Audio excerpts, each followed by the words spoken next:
I'm on a laptop, so I'm trying to cut it up, but Okay, no. what's your case number? I think the last three was the last four is I like, need the whole case number.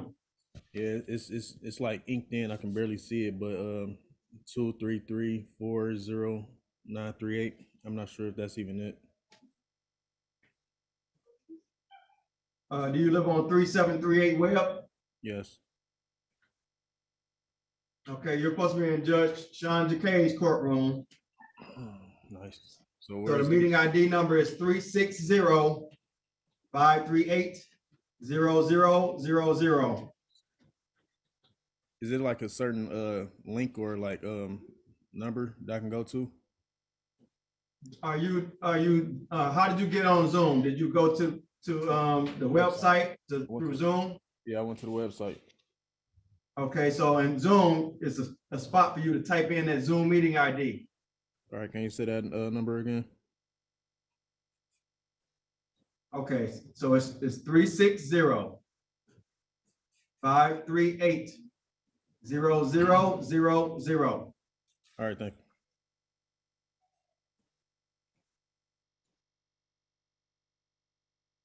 Counsel, good morning. Good morning, Your Honor. Good morning, Judge. I'm going to try something. I want to try something new today. We have for Attorney Dyer, there are about 10 cases. So legal aid, I think it makes sense if the same legal aid attorney worked with Attorney Dyer when his defendants check in, so that we continue a flow. We don't have as many cases today, so I mean it should work, but I just want to make sure that we proceed without too many stops, because we can't either get counsel on either side. So Sounds good, Judge. It looks like I've got one case with you at 9 a.m. and then everything else is at 9:30. yeah, I don't have a 9 a.m. on the docket. I've got a case that ends 4928. Okay, I didn't have an updated docket. Okay. I think I started scheduling cases. Okay. All right. Our party's ready to go on that? I'm not sure who's here on that, Judge, other than myself. It's Shannon Johnson. She looks like she checked in. And Attorney Frederick. Let's see. Lisa Frederick.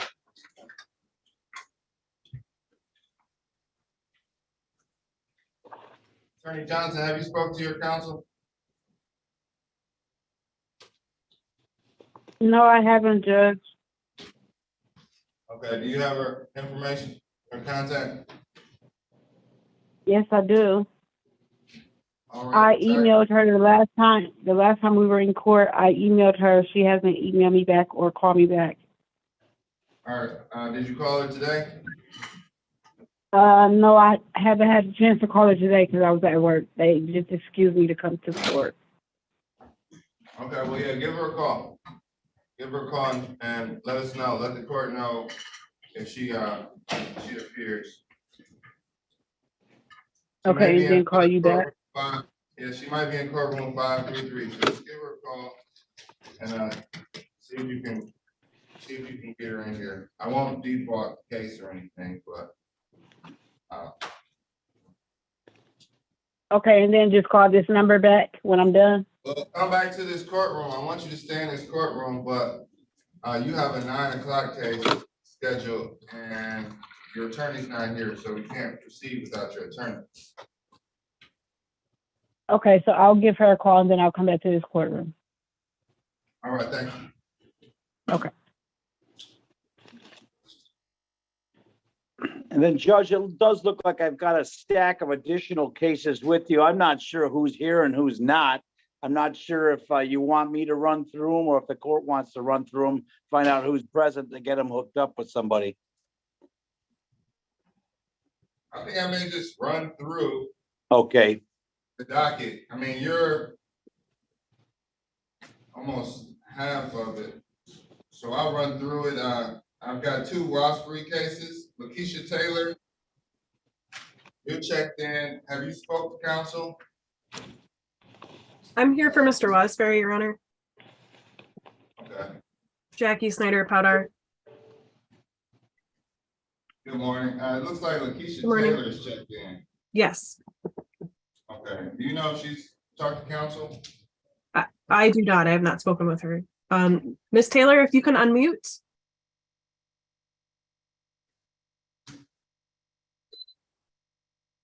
You're not unmuted. Try again. The little microphone at the bottom.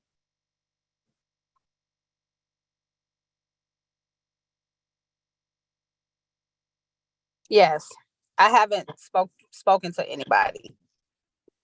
Okay. Are you all, can you all work this out? Yes, Okay, and if you need to speak to counsel, then we can see you in the breakout room, but if it's something that you all can work out, and I say work it out, if you don't come to an agreement, then counsel's available, but. you okay. all can, Okay. We can work it out. What do I need to do at this point? I'm saying, like, how, Going to, Ms. Snyder, I'll put you all in the breakout room. Okay, thank you, Your Honor. If you need counsel, just let her know, and then Ms. Snyder, just, I'll come back in and request it. Yeah, all right. sounds good. You'll be in breakout room number 1. Thank you. Very well.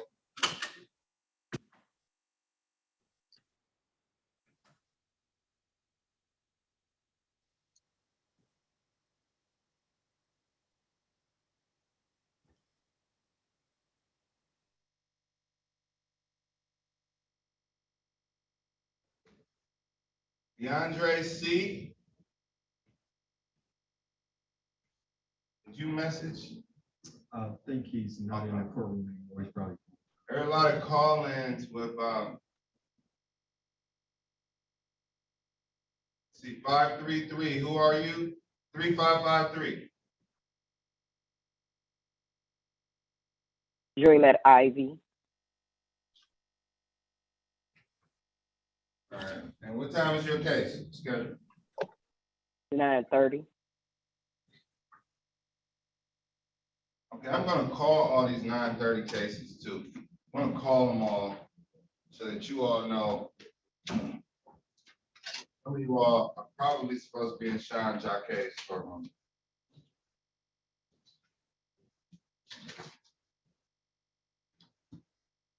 Calling case number 22395565. This is Claire Robinson versus Joshua Johnson and all occupants of 11439 Ohio Street.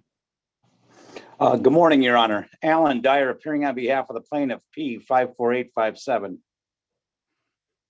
Is Joshua Johnson present? Council will pass this matter. Calling case number 22395566, Trade Winds Development Group versus Shamika Hudson and occupants of 19752 Goldburn Avenue. Can I have appearances? Good morning once again, Your Honor. Alan Dyer appearing on behalf of the plaintiff P 54857. Is Shamika Hudson here? We'll recall this matter. Calling case number 22395569, Detroit Homes Property Management versus Jessica Clavel and all occupants of 18910 Archdale in the city of Detroit. Appearances, please. Good morning once again, Your Honor. Alan Dyer appearing on behalf of the plaintiff P 54857. Is there anyone who lives at 18910 Archdale present? All right, we'll recall that matter. Calling case number 22395570, S. Daniels Properties LLC versus Catrice S. Jones and occupants at CR436 Dresden. Good morning once again, Your Honor. Alan Dyer appearing on behalf of the plaintiff P 54857. Judge, I believe that a proposed conditional dismissal has been sent to the court on February 2nd.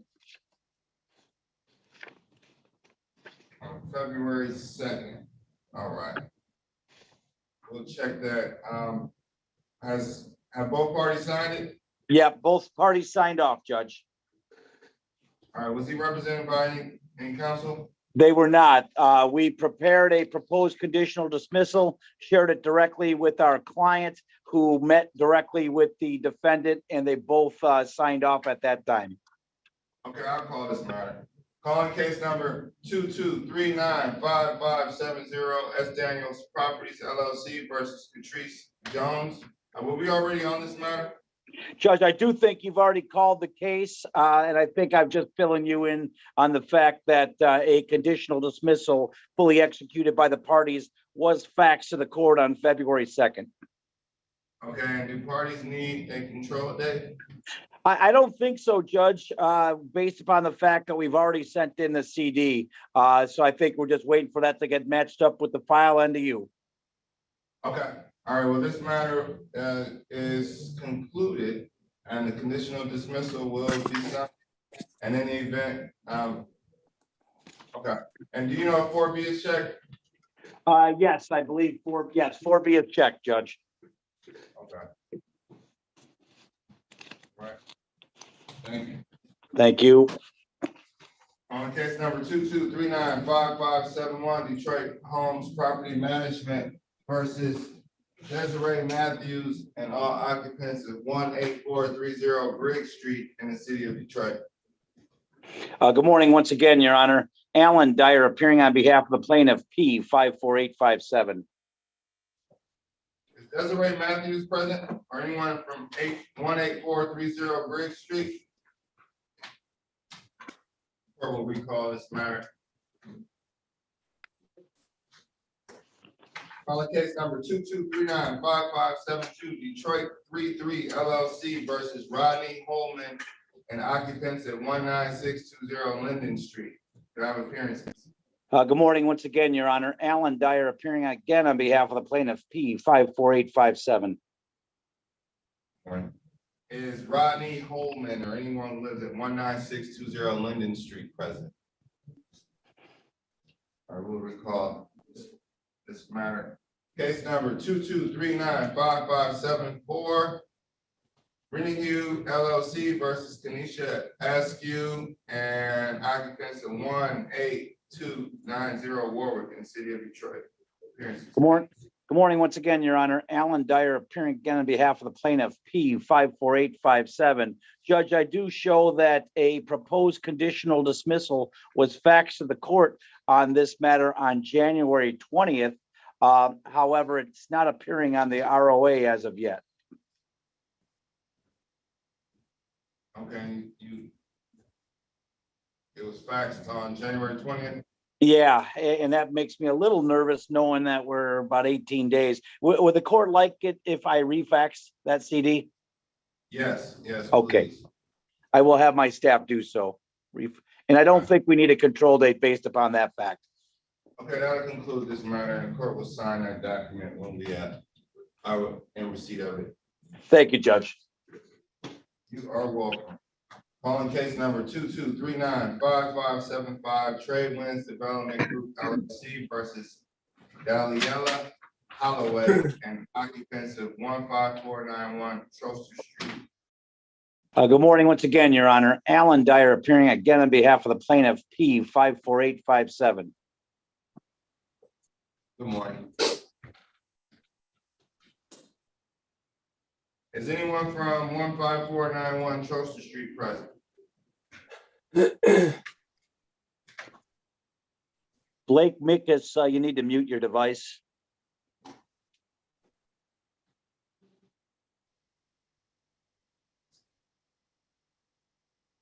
Is anyone live? I'll recall this matter. On case number 22395576, Detroit Homes Property Management versus Christina Marshall and all occupants at 15515 Sussex Street in the city of Detroit. Can I have Good appearances? good morning once again, Your Honor. Alan Dyer appearing again on behalf of the plaintiff P54857. Does anyone reside at 15515 Sussex Street in the city of Detroit? Is Christina Marshall here? I'll recall this matter. You have two more, I believe. That's correct, Judge. All right, calling case number 22395577 GGUS Investments versus Ronald Ware and occupants of 16727 Patton Street. Could I have appearances? Good morning once again, Your Honor. Alan Dyer appearing again on behalf of the plaintiff P54857. Judge, I show that the parties fully executed a conditional dismissal and that it was faxed to the court on February 2nd. On February 2nd? Okay. Correct. Makes me feel a bit more comfortable. Facts on. I think it's only taken us a few days to get these, so it's a possibility that, have you checked the register of actions on this? I have not, Judge, though I do understand that it was faxed on Thursday afternoon. So today's only Tuesday. So I'm not feeling like it's taken too long, like that other one with 18 days. This one being just a few business days. I'm not too concerned about it. I guess what I'll say is I'll have my staff check the ROA, and if it doesn't appear in the next day or so, we will resubmit it. Okay, I do have, the court is on notice that there is a big stack of files that came up today. Understood. Courtroom, so it may be in that pile. So I'll make sure I sign those documents today and hopefully it's in there, but conditional dismissal, that's it. And it sounds like you don't control date. Yeah, I don't think we need one here either, Judge. Thank you. You're welcome. And your last case, case number 22395579, GALGA Investments Group versus Charlisa Basin and occupants of 15732 Littlefield. Good morning once again, Your Honor. Alan Dyer appearing again on behalf of the plaintiff P54857. Good morning. Is Charlisa Basin or anyone who lives on Littlefield at 15732 Littlefield? All right, we'll recall this matter. Understood, Judge. I'll sit tight on those that may show up tardy or be default judgments. The only inquiry I have is whether Shauna Johnson has returned with her counsel, Lisa Frederick. I have returned, Judge, but I was not able to contact Lisa. I called her phone number 3 different times. Okay, and is anyone else from her office present? I will say, Judge, that this is what happened at the last hearing as well. The counsel did not appear. And I think that's what the tenant was alluding to before. She tried to reach out to her counsel thereafter, and it's not heard anything since the last hearing or today. Okay, are parties close to an agreement? I don't believe at this point, Judge, though we are willing to enter into a conditional dismissal to, address this thing, to get it moving in the right direction. I don't know if she wants to hook up with alternate counsel to help her get over the goal line here. Yeah, it's up to you, Ms. Johnson. If you want alternate counsel, there's some counsel in here. So if in the event we get a little deeper into the morning and Attorney Frederick is still not here, you may want to consider that. Okay, that's fine. All right, good luck. I'll sit tight then, Judge. Thank you. You're welcome. Let's see. Mr. Dad, you have one case, just one, I do. and that's Bouchard. Yes, it is, Your Honor.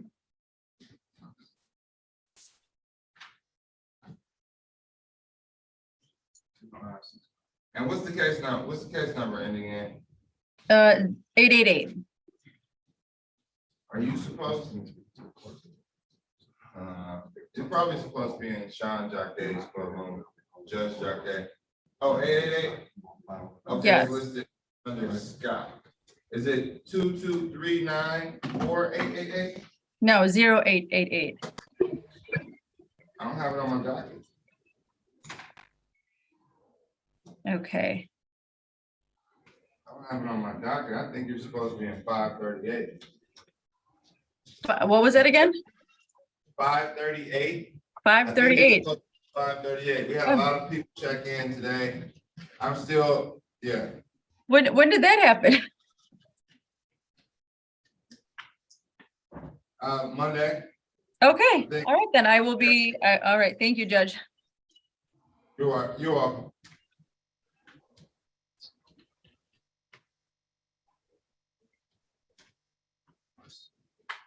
iPhone. It will help to know who you are. Who?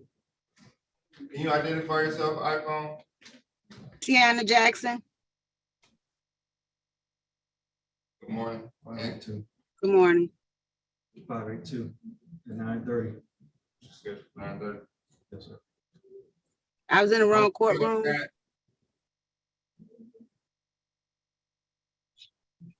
Scott Jackson against Logical PM, correct? Yes, Okay. Have you talked to legal counsel, or is that why your hand is up? I was just making sure I was in the right courtroom because I was just in another courtroom. Okay, keep your hand up though, because you need legal counsel, and that's how they'll know to spot you. Okay.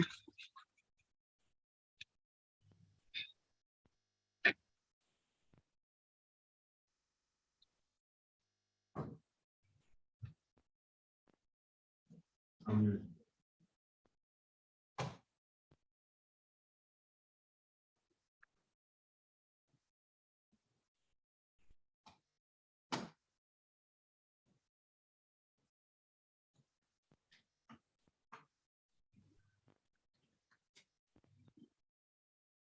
Two, 5565. Do we have 22395565 here? 565, do. Who's the counsel for? Okay, Ms. Snyder, I'll call your cases right now. Calling case number 22395595, Rose Community Management versus Dexter McElrath, and occupants 20201 Plymouth Road, apartment 615. Can I have appearances? Thank you, Your Honor. Jackie Snyder Powder on behalf of Mark Wasbury, 82554 is my P number. I'm sorry, Your Honor, what case was this again? This is Rose Community Management versus Dexter McElrath, 20201 Plymouth. Oh, okay. I see two Plymouths here. Yes. Is Dexter McElrath present?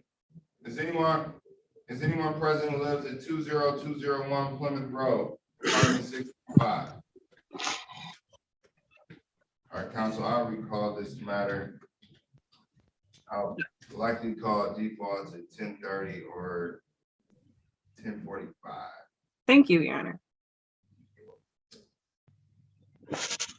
DeAndre, no, I'm sorry. Oh, go ahead. DeAndre Clark is here. DeAndre Clark is here. And 565, and the first one 930, after all those cases that you just called.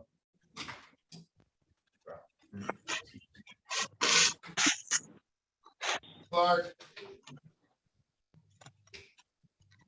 Then How you doing? Good morning, Judge.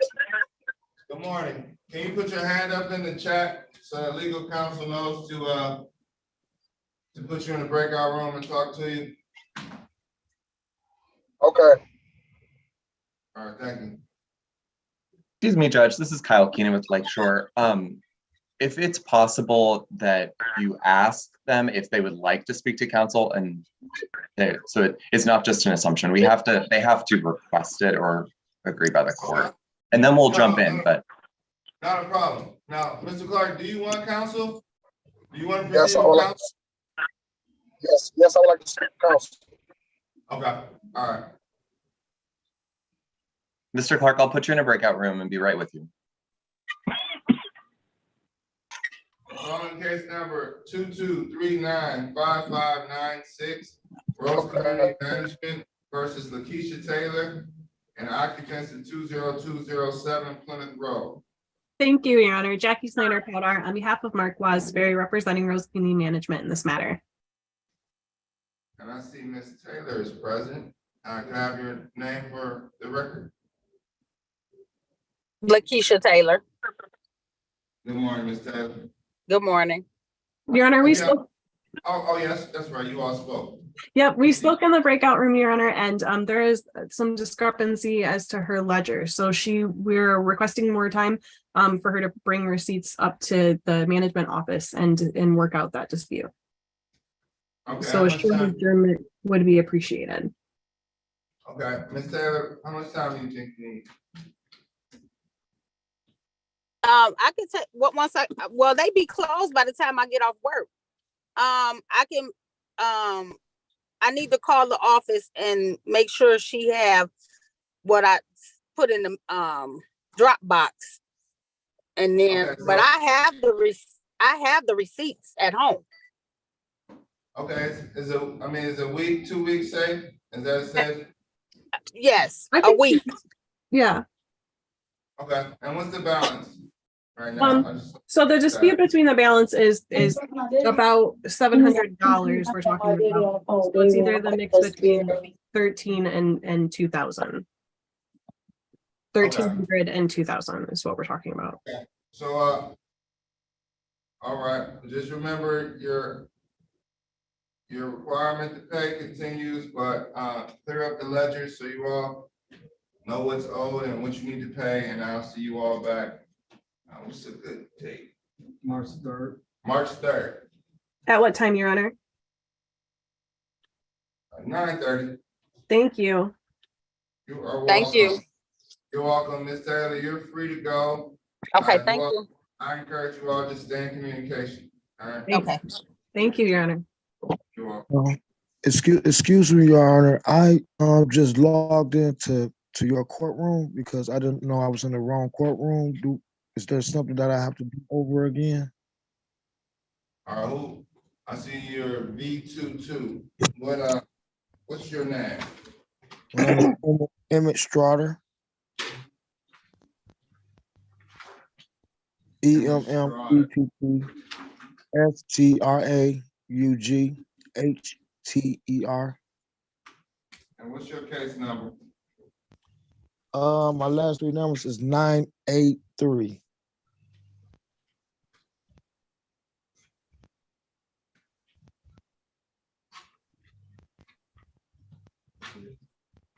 I don't see it either. Can I get that complete case number? Hold on one second, Your Honor. The complete case number is 433-409-83. No, it should start with a two. 233. 233-409-83.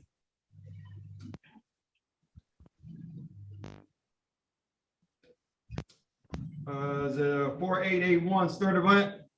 Yes, sir. You're supposed to be in Judge Sean Decay's courtroom.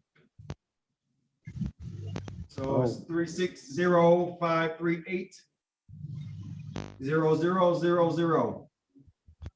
That's the Zoom meeting ID. Okay, thank you.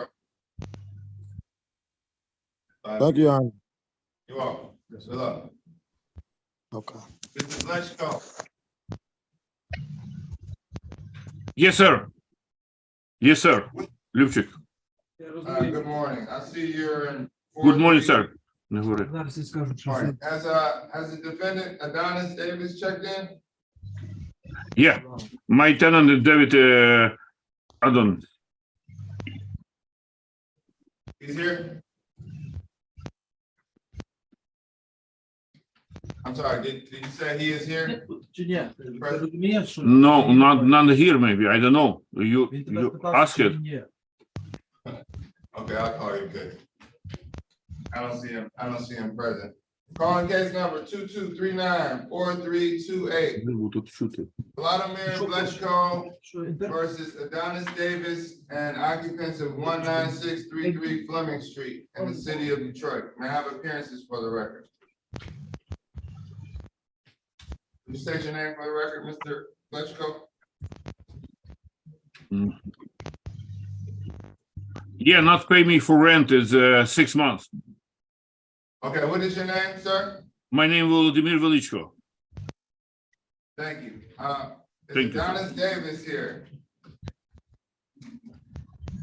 Is anyone who lives at 19633 Fleming Street? Okay, I have a registration paper. I have a lead inspection. I have everything. and the court sees a supplemental submission of a lease agreement as well as testing, as well as a deed and inspection details. And the court appreciates that, as well as proof of service.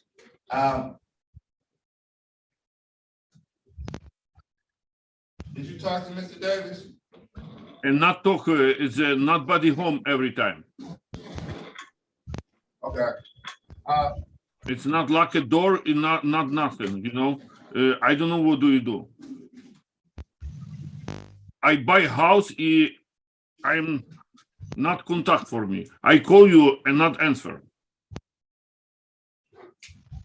Okay, well, hopefully it appears, if he appears by 10:45, we'll recall this. If not, a default judgment will be entered at 10:45. So I'm gonna give him some time to appear and I'll recall this matter, okay? So what do you do? I'm waiting. I need Yeah, wait. you're waiting, and if he appears, let the court know. If not, if it gets to 11 o'clock, just chime in. Cause I'm putting you in the recall pile. Recall So I'll 11. recall it in the default. Recall 11 o'clock. Okay, I waiting. All right. Excuse me. Yes, Ms. Tart? I was wondering if I was in the right room and have anybody called my name yet? What's your case number?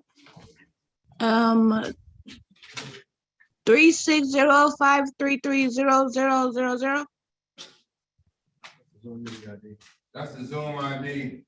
Um, You said 360-533? yes. Okay. 0000. Is this the landlord tenant case? Yes. That's not the case number though. What's the case number? But that What is would money. where would the case number be? I don't know where it would Usually be the at. upper right-hand corner. Okay, I have it. 388. Yes, Okay. 388. It's 22395388. For tomorrow. It's scheduled for tomorrow. So you're a day early. What's today? That's, Oh, Lord. Okay, sorry. That's all right. Hello, this is Earl K. Okay, I'll see you tomorrow then. All right. Thank you for showing up. Thank you. Excuse me, Your Honor. This is Emmett Strada calling again, and it seems like every time I try to call the number, it keeps sending me to you. Can you please repeat that number for me again? With I'm the at, Zoom code? Yes.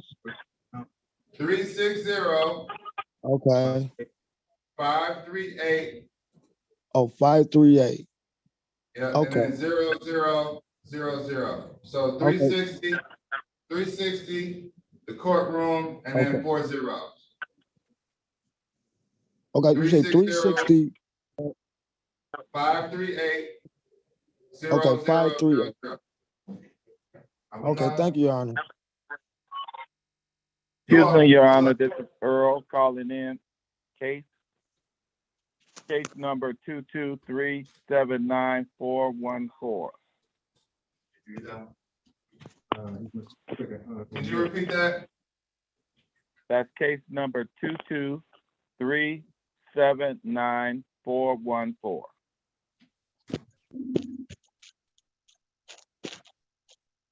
Sean, you pay. You're in the same, you're in 538 as well. So you'll zoom I'm in 538. Yes, sir. All right. Thank you. Thank you You're so welcome. much. I'll call in there. Thank you for your time. You're welcome. Take care. Good luck. Is Tiana Jackson here?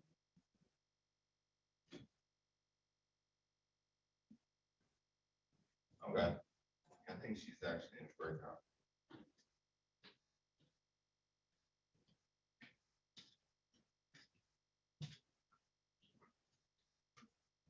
Ms. Webb, Good morning, Your Honor. good morning. Oh, my case had already been called. It's for the dismissal, the 22395577. That was a conditional dismissal already. 22395577. Yes, Okay, yeah, we called that matter.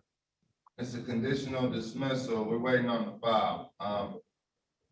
And you agree with that, correct? Yeah, so you're free to leave unless you had an issue with the agreement. no, I'm fine. Okay, all right, well, if you have an issue, notify the court, but I'm just waiting on the documentation in the court assigning.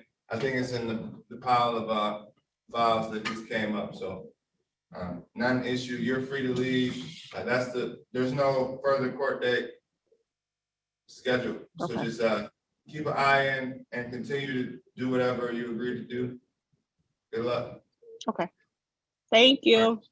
You're welcome.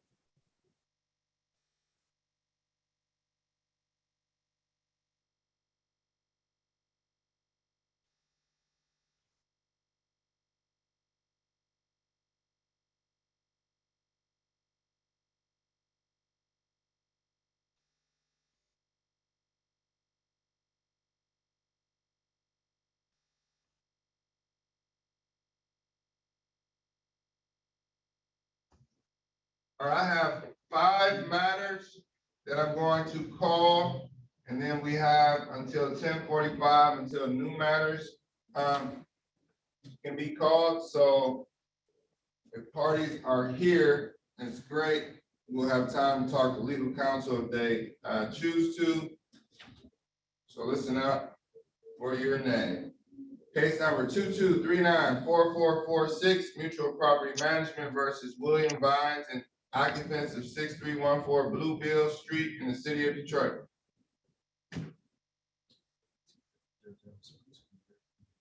May I have appearances?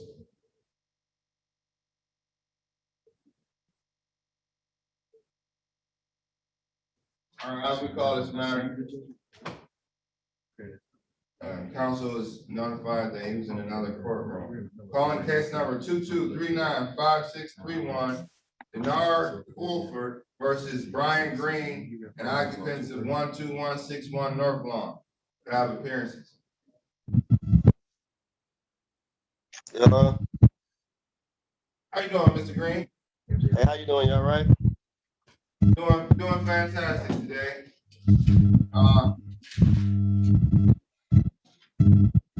Mr. Green, I see you're here. Is Mr. Fulford here?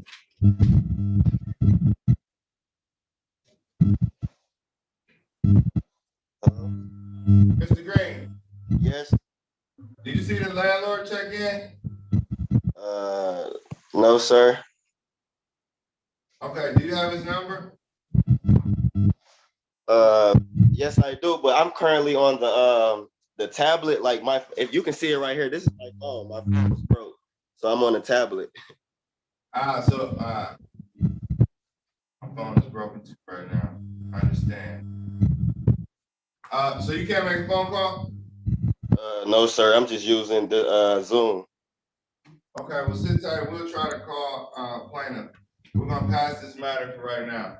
And then we'll, if he appears, I'm calling plaintiffs because this case was scheduled and then rescheduled. So if he shows up and I see he's in Arizona, so we'll give him a courtesy call and recall your case. You got a number here?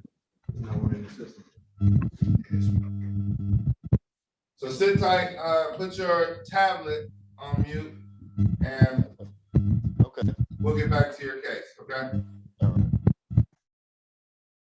Calling case number 2239-4411, Hardy Diamond versus Edward Brown, and all occupants at 18425 Archdale.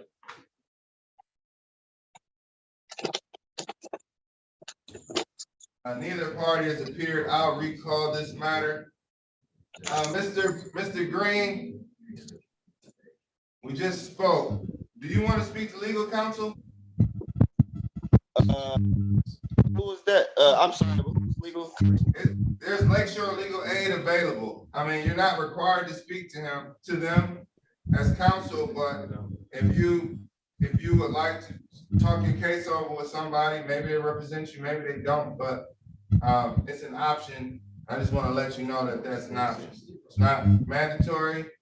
You can just sit here and wait, but if you want to talk to them, just place your hand up. Place the raised hand. It's like a digital raised hand in there. I think you click gestures or more, and you should see it. It says raise hand. There you go.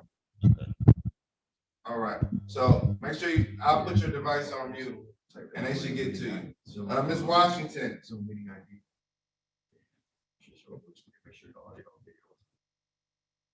Adrian Washington. Calling case number 2239-5582. Can you hear me? Call.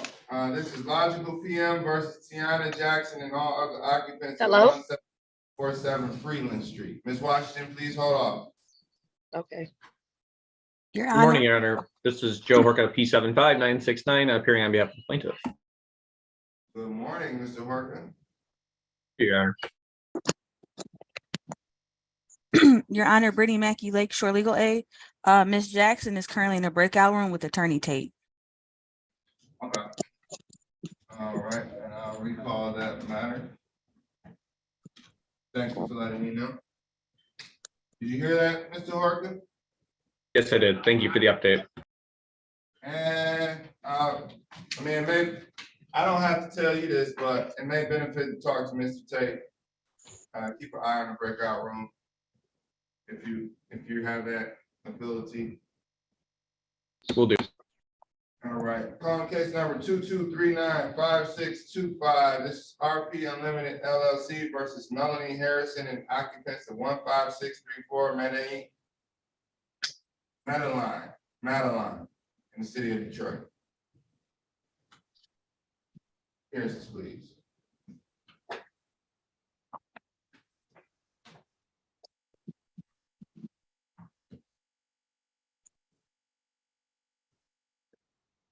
All right, I'll recall this matter. Excuse me, Judge.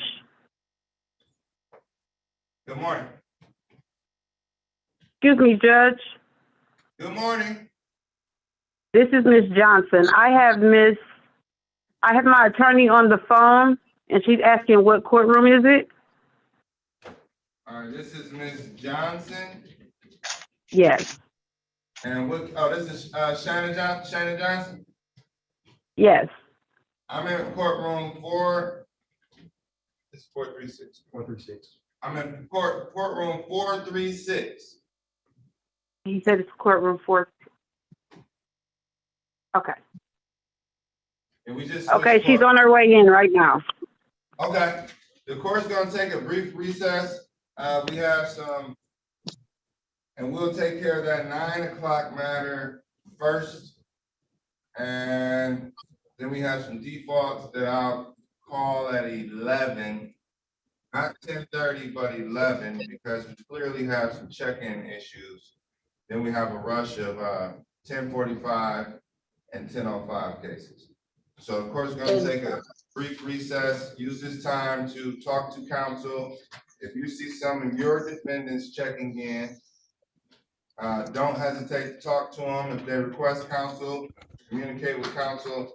We're gonna make this a productive digital court session today. Your Honor, excuse me, Your Honor. I just joined Lisa Frederick, P53372 from Michigan Legal Services. Can I have control so that I can speak with my client, please? Sure, good morning. You too, thank you. And Ms. Frederick, so when you're done, this is Alan Dyer. If you'd like to bring me into a breakout room thereafter, maybe we can wrap this up. Let's hope. Okay, thanks. Thank you. Uh-huh. Right, and of Thank course, you. take a brief recess. We've got nothing ready right now, and parties are working for solutions. So don't sit there. If you're in here and you can talk to counsel, talk to counsel. If you can talk to your landlord, talk to your landlord. But let's not waste any time. And please don't sit in here when you're supposed to be in the wrong courtroom. I mean, when you're supposed to be in another courtroom. So if you haven't verified what courtroom you're supposed to be in, there's something called the Register of Actions on 36th District Court. You look up your case. It's a tab that says, look up your case.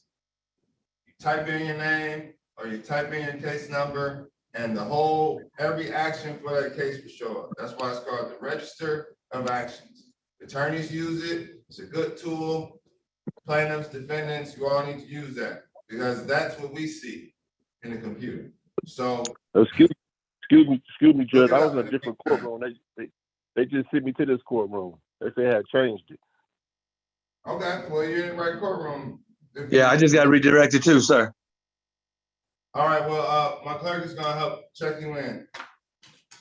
Okay. All right, I'll see you all shortly. Stay productive. Okay, everyone, please remain patient. I'm checking everybody in one at a time. So I'm going to give you whenever you have your device named, I'm going to call you by that. And then I want you to give me your case number if you have it. So if you don't know what your case number is, look it up or find it for me. If you don't have it, just give me your name. All right, Latrice Williams. What is your case number? Case number excuse me, 2237-8987. Okay, you're supposed to be in a different courtroom. I'm going to put everybody that's in the wrong courtroom, everyone that I'll tell that you're in the wrong courtroom, I'm going to put a share screen up so that you can see what Zoom number you're supposed to dial into. Give me 1 second.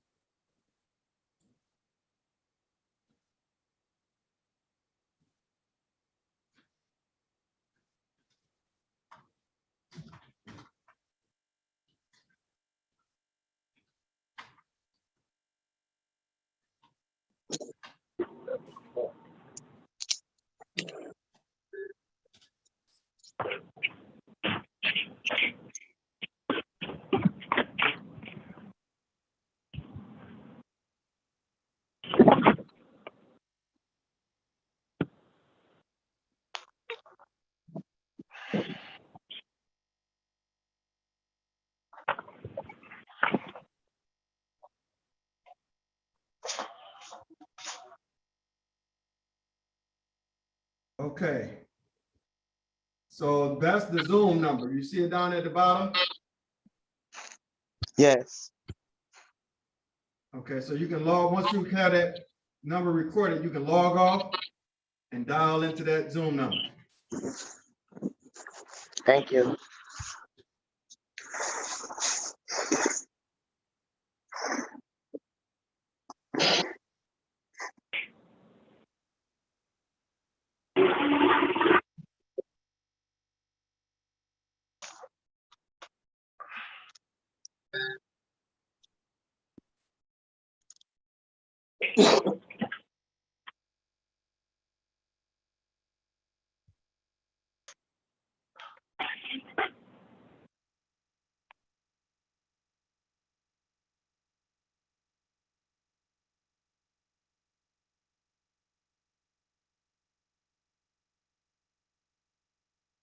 Okay, the gentleman on the Galaxy A11, what's your name? Rodney Holman. Do you have your case number? Yes, sir. 2239-5572.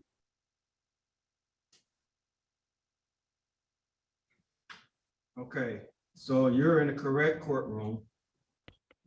It One does second. appear to be one of my cases. Hopefully he can get hooked up with a defense counsel.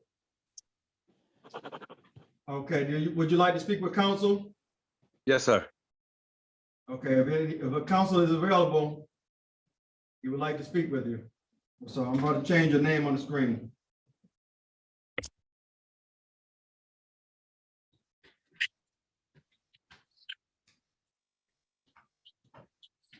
Excuse me, good morning.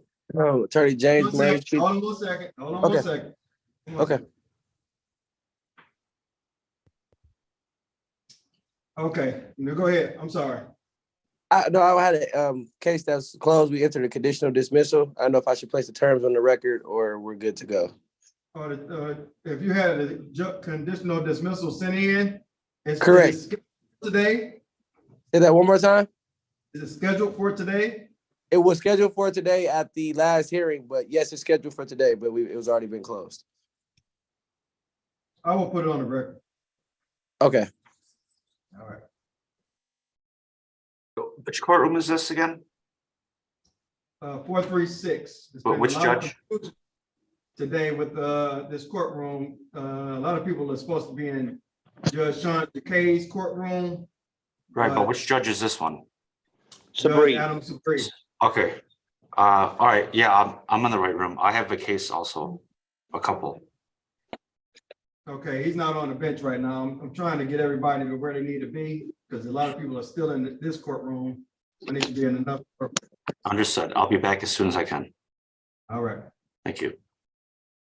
Jarek McDaniel, what's your case number? Can you hear me? Can you hear me? I can. What's your case number? 203-50126.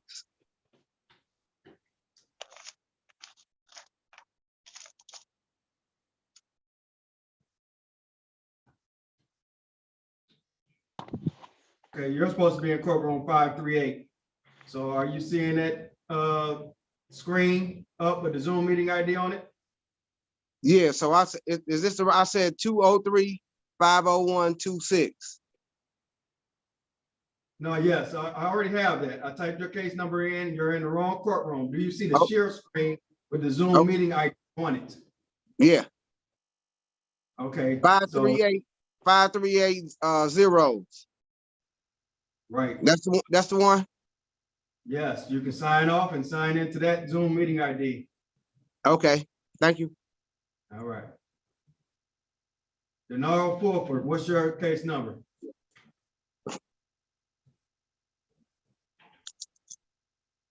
It's 223-95631. Okay, you're in the correct courtroom. I'm going to rename you. I'm going to change, put your case number at the end of your name. Hold on 1 second. Okay.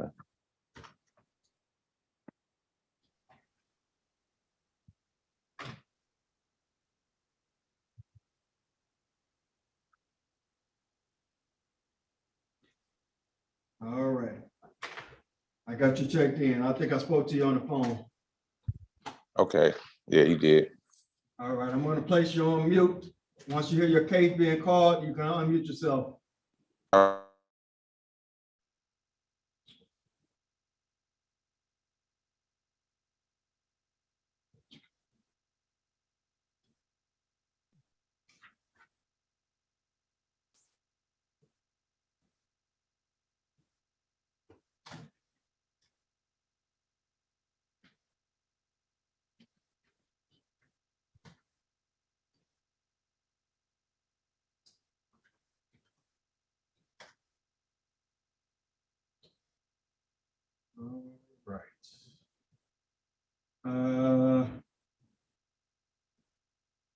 Let me see.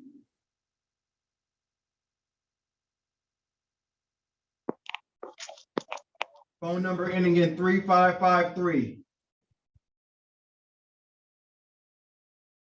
Can you hear the court?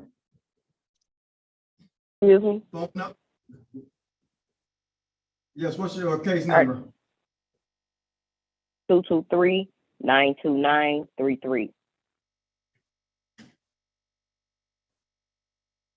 You're supposed to be in courtroom 538. So you're calling from a phone. So you're gonna have to dial that same phone number that you dialed, the 1929 number.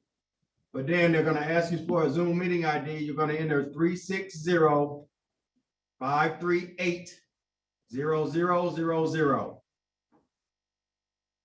They gave me this number. Okay, thank you. All right.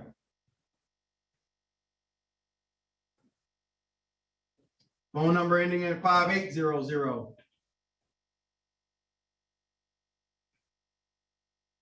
Press *6 to unmute yourself. What's your case number? I'm not for sure my case number. What's your last name? Johnson. First name? SHANNA. Okay. I spoke with you earlier. I'm about to rename you. Yeah, Judge, excuse me, court clerk, this is Alan Dyer. I do believe that that's one of my cases, and I think that her attorney is Lisa Frederick. Okay. Were you able to contact that attorney? I am here.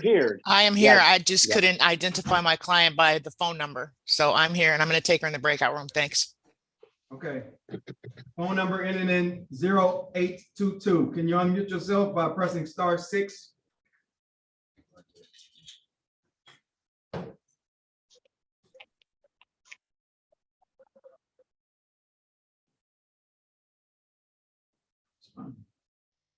Attorney Snyder.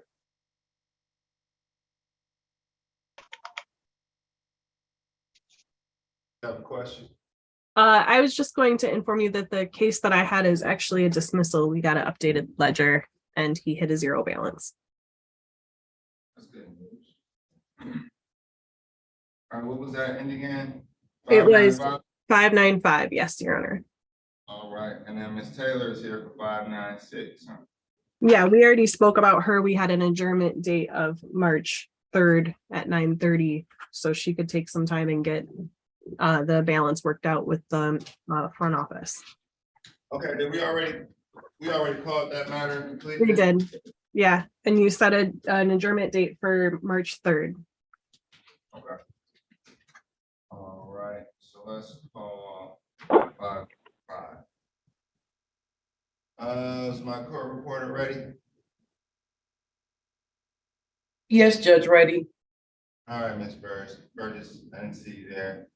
Wanted to make sure you weren't taking a break right now. I know we said we'll be back at 10:45, so I had to check. Calling case number 22395595, Rose Community Management versus Dexter McElrath and all occupants 20201 Plymouth Road, apartment 615. Can I have your case?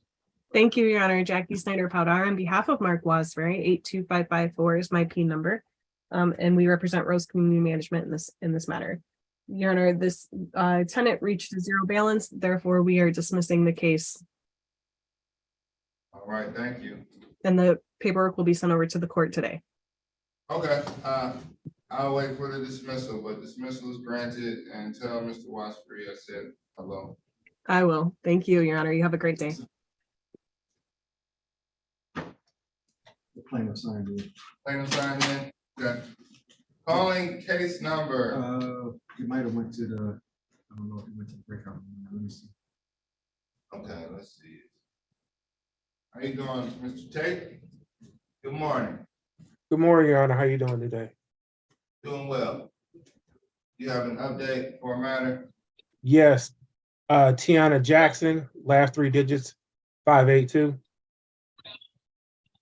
Yes. Did you have an opportunity to speak to Mr. Horkin? No, I have not spoken with Mr. Horkin. Okay. let's get you all in the breakout room, at some point. Yeah, let's get him, have a conversation with Mr. Horka, and I can call 582 today right now. Thank you, Your Honor. I mean, do you have a solution? Is it like a dismissal or something? No, it is not a dismissal. There are repairs that need to be done. Okay, let's put you all in the breakout room first. I'll just do it. I cannot do I it. see both parties are here. Let's go room, lucky number room 7.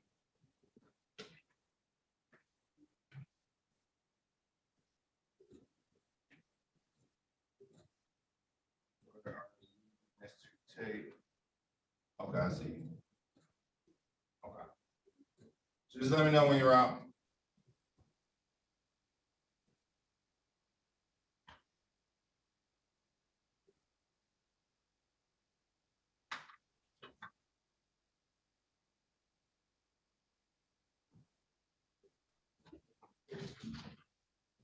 And is Brian Green back out?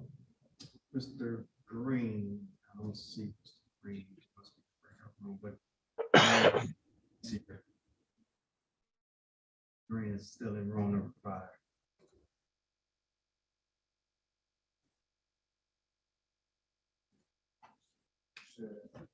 All right.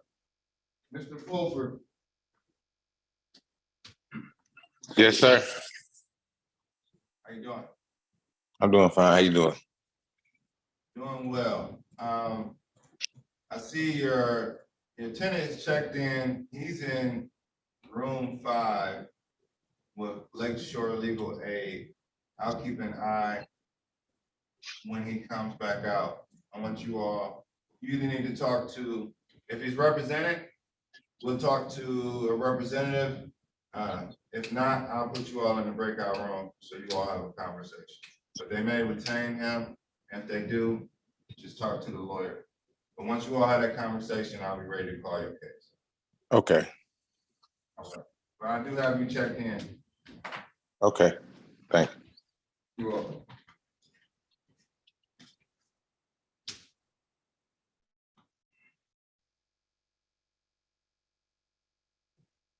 Ms. Valero? Yes. Good morning. Good morning. What matter are you here on? I do not have a name. I only have a Zoom number and a time. It's gotta be a Hispanic last name. I was looking on your people here, but I don't see anyone with a Hispanic last name. There's a possibility. There's a possibility that you may be in Sean Jacquet's room, which is 538. We switched on Monday. This would be my permanent courtroom, and his permanent courtroom is 538. Okay, I'll give that a try. Thank you, Your Honor. I'll come back if I need to be in here. Okay. Thank you. You're welcome.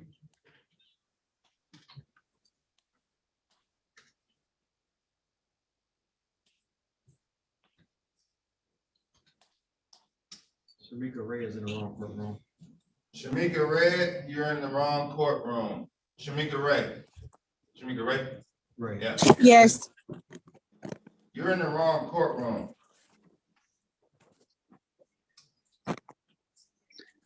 On my paperwork, this is the courtroom. Right, but the judges changed courtrooms. So we looked up your case. We're trying to check people in, and you're in the wrong courtroom. You're supposed to be in 538.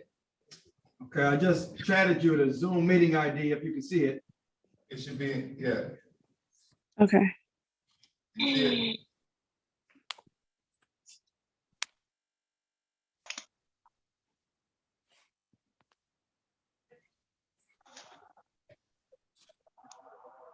I want a red scrub.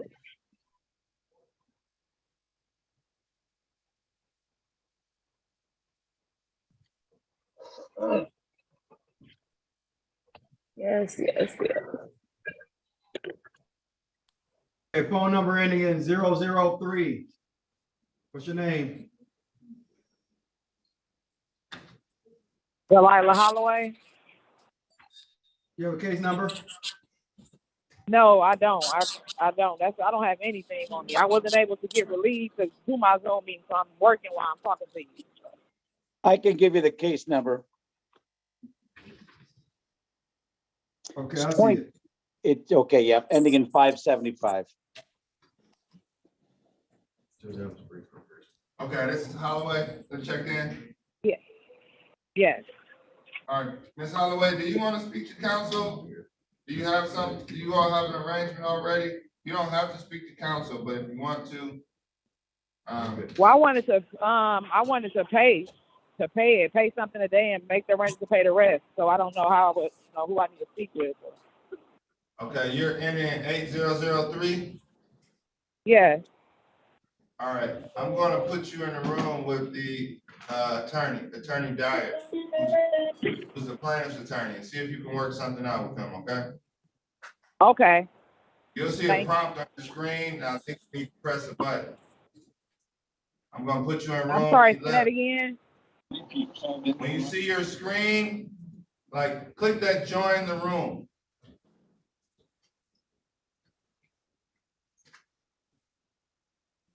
Good morning, counsel. Good morning, Your Honor. Your Honor, there's a matter at 10:45 ending in 630. I faxed over a signed CD to get it dismissed. I'm not sure if all the parties are here, but I do have the fax confirmation. Okay, thank you for that update. That's a conditional dismissal. It is, Your Honor. When Attorney Garmo checks in, yes, we'll put it on record. If you're bouncing around, do you want to be here to put it on the record, or are you comfortable with us? I don't need to be, Your Honor, if it's okay with you. Okay, that's fine. I know that. Thank you. Thank you, Your Honor. Have a good day. You too. Your Honor, I'm back. All right. I have the information. Awesome. It's Lake Vista Capital - Carlos Gomez, plaintiff. What is the case number? 20-35-01-26. I don't have any 2 zeros. It says it says McDaniel Garrick. Is this a criminal case? Let me take a look, Your Honor, again. Let me take a look again at the actual paperwork.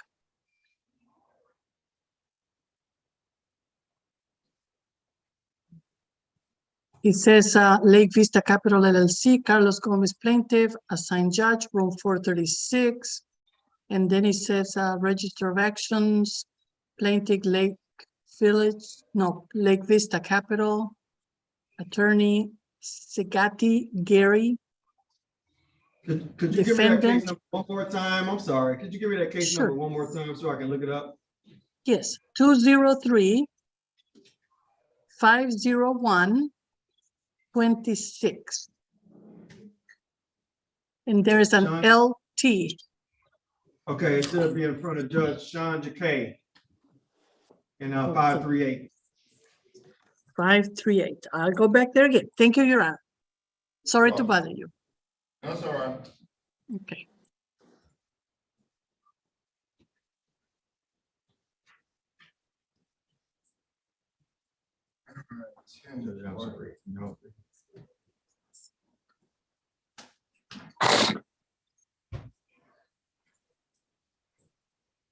Phone number ending in 0822. What's your name? Mr. Vines, William Vines. You have your case number? 22394446. Okay, you're in the correct courtroom.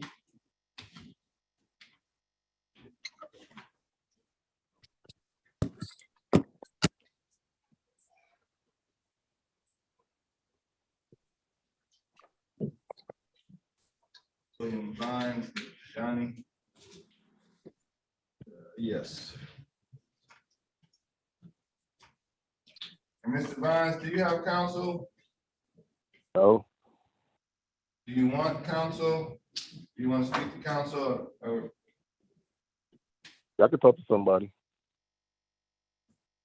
Okay, put your hand up in the chat. I don't know how to do that. Yeah, regular phone. You might be able to raise his hand.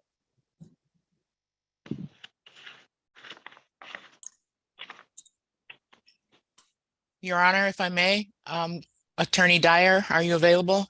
I will be in just a moment. I have one case to put on the record, and then I'm ready to go into a breakout room with you. Okay, thank you. Thank you.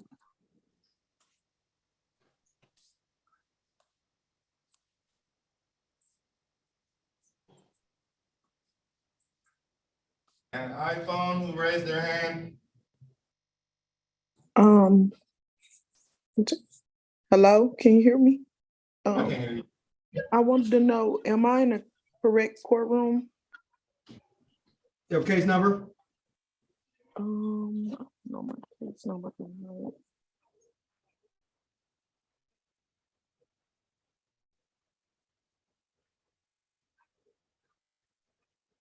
And a name would help as well, ma'am, because I could help look simultaneously. Okay, Constance Cochran, because I can't find my. That is not one of mine, and I know I've got about half your docket, Judge. Yeah. They told me this morning that the judge that I was supposed to be seeing, it changed this morning and to log in and tap on this judge name. So Okay, you're supposed to be in a different courtroom. You're supposed to be in Judge Sean Jacquet's courtroom. Can you take this number down that I'm about to give you? yeah.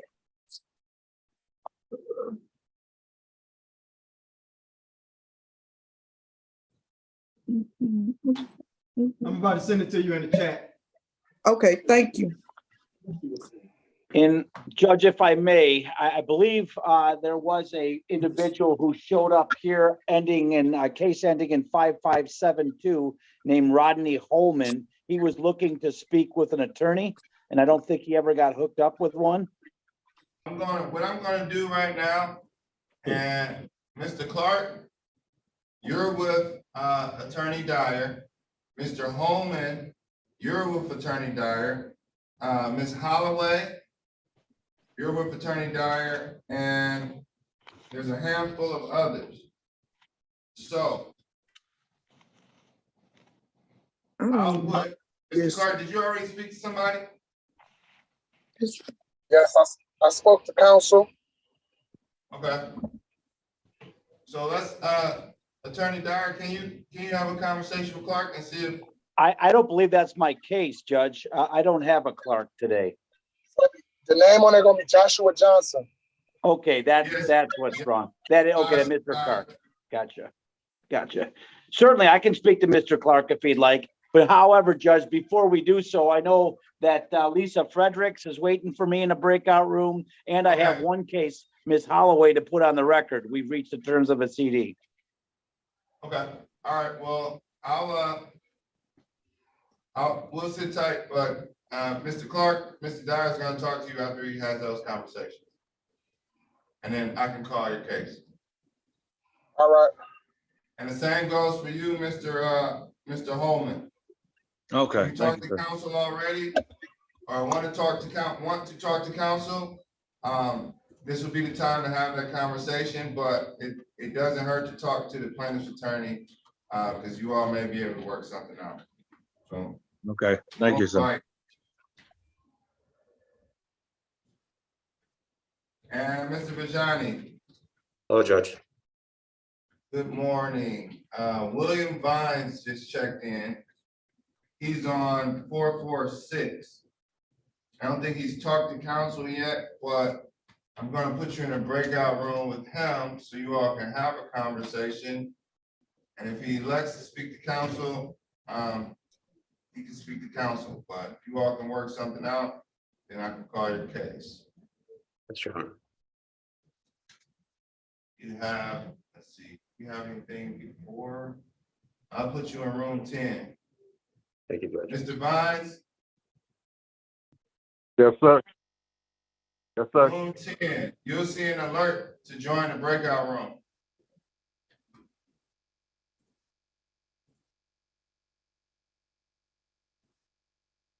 Looks like you clicked. Good. Judge, I know that Lisa Fredericks invited me to a breakout room a moment ago, and I didn't accept it based upon the fact I was planning on putting Ms. Holloway's CD terms on the record. However, I don't know what breakout room Ms. Fredericks is in. I clicked on the button and they're all available to me. I left. I was in 9. Okay, and I'm gonna sit tight, Ms. Fredericks, until I'm done with Ms. Holloway's case. All right, so we putting Ms. Holloway on the record right now? Please. Okay, calling case number 22395575. Can we confirm that Ms. Holloway is out of the breakout room? I know she was on a cell phone and I told her that if she didn't get pulled out automatically to hang up and call right back in. Oh, well, she probably hung up. Are you here, Ms. Holloway? Oh, boy. All right, sounds like breakout room time with Ms. Frederick, if possible. Yeah, exactly. And I think she said number 9. And as long as that hasn't changed, that's where I'll go. Okay, Thank you. you're welcome.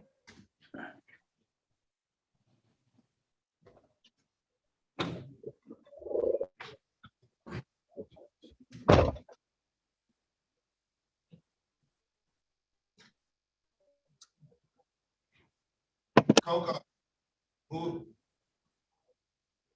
That's me. Coco? That's me. I'm trying to change my screen name. My kids did that. I don't know how to change it.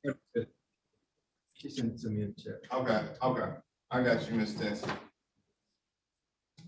Sorry about that. No, it's all right.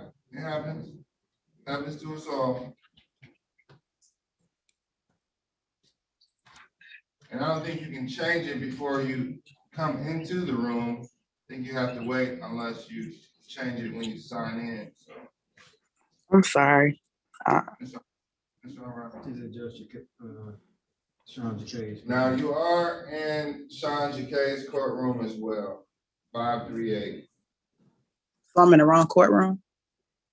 Yes, unfortunately. So let them know you were here, and by the time we checked you in, we realized that. So he's in 538. Just Court 538. yeah. Okay. Good luck. Thank you. Ms. Jackson and Mr. Horka, are you all ready to proceed? Yes. All right. Wow.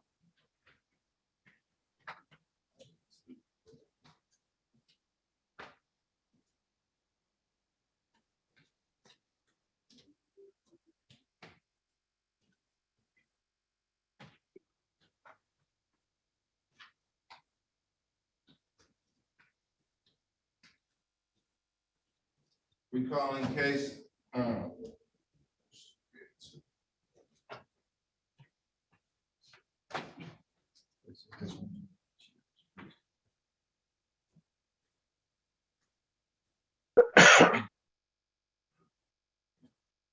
recalling case number 22395582, Logical PM versus Tiana Jackson, and occupants at 17547 Freeland Street in the city of Detroit. May I have appearances for the record? Good morning, Joe Horka, P75969 on behalf of the plaintiff. Good morning. Can you state your name, Ms. Jackson? Tiana Jackson. Thank you, Ms. Jackson. Have parties worked out an agreement? And Attorney Tate met with me in a breakout room. I don't know if he's going to be retained or advice only, but he brought some repairs to my attention. Ms. Jackson didn't appear to my recollection at the first hearing, so this is the first I'm hearing of it, though it sounds like there's been a city inspection. I've taken that list down and I will present it to them. I am seeking a March adjournment. Attorney Sean Tate, P 57767 with Lakeshore Legal Aid. I'm representing Ms. Jackson. Ms. Jackson, can you state your name on the record, please? Tiana Jackson. Good morning, Your Honor. Ms. Jackson did appear at the first court hearing in December, and it was adjourned to this date. Ms. Jackson will need repairs to her property. She has a leak in the ceiling that's about 2 steps from cracking open. Plus, she has issues with her chimney and animals and birds coming through there. Ms. Jackson could not make a repair report to anyone at the property management company because of the fact that no one is available to take her repair requests. So I have made that known to Mr. Horka. So we will need an adjournment date until March or whenever the court is available. Okay, and what's the total amount due and owing? $5,660.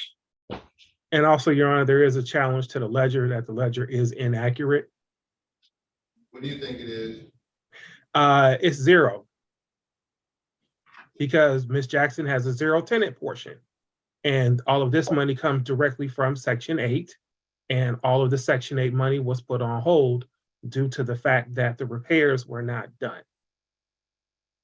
All right, so repairs are done, the money is free, is That is correct, Your Honor. Ms. Jackson's tenant portion is 0. And Inkster Housing Authority is the one that pays the property management company. Okay, March date? Yes, Your Honor. March 3rd. Yes, sir. How's March 3rd sound for everyone? Is that on a Tuesday or a Friday? Because I'm with Lakeshore. And we're usually here on Tuesdays and Fridays. I don't think that Friday, it's on a Friday. that works. March 3rd works. March 3rd at 9:30. Thank you. Thank you, Your Honor. You're welcome. Ms. Jackson, good luck. I'll see you back. If this is Thank you. resolved before then, please let the court know. Thank Thank you, you. Your Y'all Honor. have a good day. And to the court, to the gentleman clerk, we have one case here that is in the wrong courtroom. And the last 4 digits of her phone number is 7321.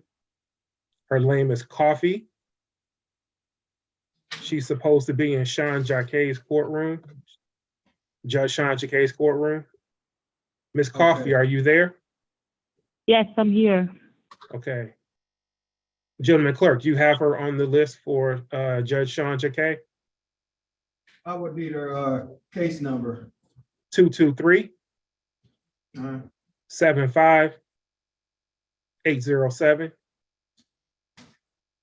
Yeah, she's in Judge Sean Jacquet's courtroom. Do you have something to write with so you can write the Zoom number down? Are you ready, Miss Coffee? Yes. There you go. Yes, I'm ready. Okay, so it's 360-538-0000. Okay. Okay, so you're calling in on the phone. You need to dial that other number first, which is the 929 number. And then Yes, once they I know. answer- Okay, all right. Okay, thank you. Have a good one. Judge, it looks like I might have a couple of cases ready for you to go. I think so. Mr. Vajani, Yes, Your Honor. are you ready to go on Vine? I am ready, Judge, but he's stuck in a breakout room. I told him to recall if he doesn't get kicked out. I'll get him out of the breakout room. And then Attorney Frederick and Attorney Dyer, are we ready on our case? Yes, we are. Judge. Okay. So you're on deck, Mr. Vajani.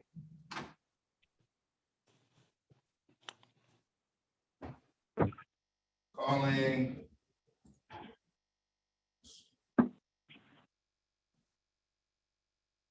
Recalling case number 22394928, Detroit Homes Property Management versus Shannon Johnson and all occupants of 835 Longfellow Street in the city of Detroit. May I have appearances? Good morning, Your Honor. Alan Dyer appearing on behalf of the plaintiff P 54857. Good morning, Your Honor. Lisa Frederick appearing on behalf of Ms. Shanna Johnson. My P number is P53372. Thank you, Judge, Ms. Johnson. we did have the opportunity to discuss this matter in a breakout room, and we've agreed to mutually seek an adjournment of approximately 30 days to allow us to try to work out some repair issues and try to get this case back on track. That is true, Your Honor. All right, that sounds agreeable. Parties are in agreement, the court is in agreement. This case file is very light, counsel. So, Mine's pretty thick. And I have Okay. none at all. So I would also request that counsel, if you can, send me over what you have, ledger included. And if the proof of service is in the computer, I'll wait until next hearing. This is gonna be in my courtroom, so I'm aware of parties, and if it's missing and can be supplemented, I'll allow you to do so, because I know files are floating around. So it's a March 3rd date, okay, for parties? Judge, could I ask for the next available date? I wanted to get a minimum of 30 days. Just hate to come back and ask for you to adjourn it again. Okay. Minimum 30 days, huh? Sorry. They might need it, Judge. I'm not going to touch that one. You better not. So listen, just make sure you kind of give me what you have, because as I said, I have nothing. Understood. Okay. We'll make a package for you. Okay, thanks. 3/13, March 13th. Detroit Day. Unofficial holiday, but I'll see you all back at 9:30 on 3/13/2023. Thank you Perfect. very much, Your Honor. Thank you All very right. much. Thank you, counsel, for making it today. Okay, no problem. Were you under assumption that this case was scheduled for a different date? Well, Your Honor, our court days are only Monday, Wednesday, and Thursday. And so I thought that she was up tomorrow, but it's okay. I just happen to be here doing work, so it's all good. Okay, yeah, we just have some changes, and I was polling you. To see Yeah. if No, you were an issue, but okay. Okay. Thank you too. Bye. Judge, before you take me off the mic, I've got two files that I know gentlemen are here. I think they're waiting on counsel, ending in 5572 and 5565. And I have another case with Ms. Holloway that I think we're ready to put the terms of a CD on the record. May speak, Judge. If I may speak, Judge, I'm case 5565. I spoke to counsel, and I'm ready to speak to Mr. Dower in the breakout room if I could.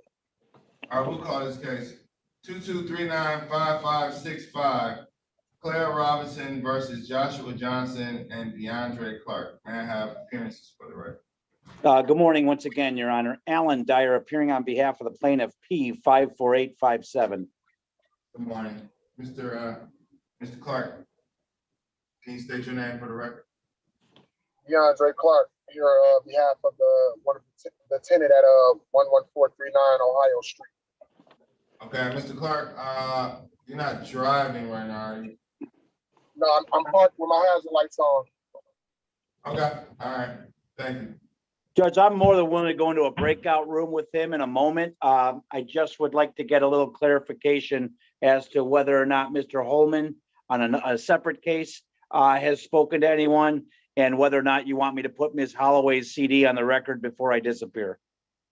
Okay, I misinterpreted what you were saying, counsel. I thought you had already spoke to them, but that makes sense. Mr. Clark, we're gonna recall your case, but I'm gonna put you in a breakout room with Mr. Dyer. I didn't realize that didn't happen yet. So if you are ready to go, I'll put you in a breakout room. You all have a conversation, and then we'll come out and do the same thing we just did. So, all right. And Mr. Holman, I haven't spoken to anyone yet. Okay, so you can start taking your client. Do you have breakout privileges, Attorney Dyer? I do not, Judge. I think though that Mr. Holman was requesting to speak to his own counsel. Okay, so Mr. I Holman. can pull Mr. Holman into a breakout room and get that started. Awesome, and then I'll put you and who is this? Who is that? Mr. Clark. I'll put you all into room 3. And that's fine, Judge. I will go to room 3 with him in a moment. I would like to inquire before you do so, whether or not Ms. Holloway has made it back to the courtroom ending in 5575, because we do have a CD to put on the record. I don't see Ms. Holloway, but I think she's under telephone number. So if she's 7195, then she's back. Yes, Your Honor. If she is 7195, I believe her case number is 2239-2937. Yeah, that's not mine. All right. Because I was notified by Miss Mackey with Lakeshore that she was in the wrong courtroom, the 7195. Okay, we need to get 7195 a name too. So Madam, the caller on 7195, can you state your name for the record? Laniqua Nichols. There we go. Somebody change it. And then I'd like to inquire, is Daniela Holloway present? What's your first name? Daniela Holloway. It doesn't sound like it, counsel. Hearing nothing, Judge, I'm going to go into that breakout room now. Okay, all right. Thank you. Mr. Bijani, Yes, Judge. were you able to work something with Mr. Vines?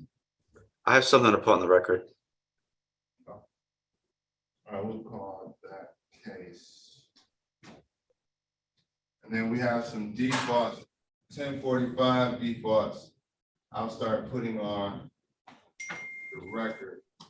What is this case ending in 4446?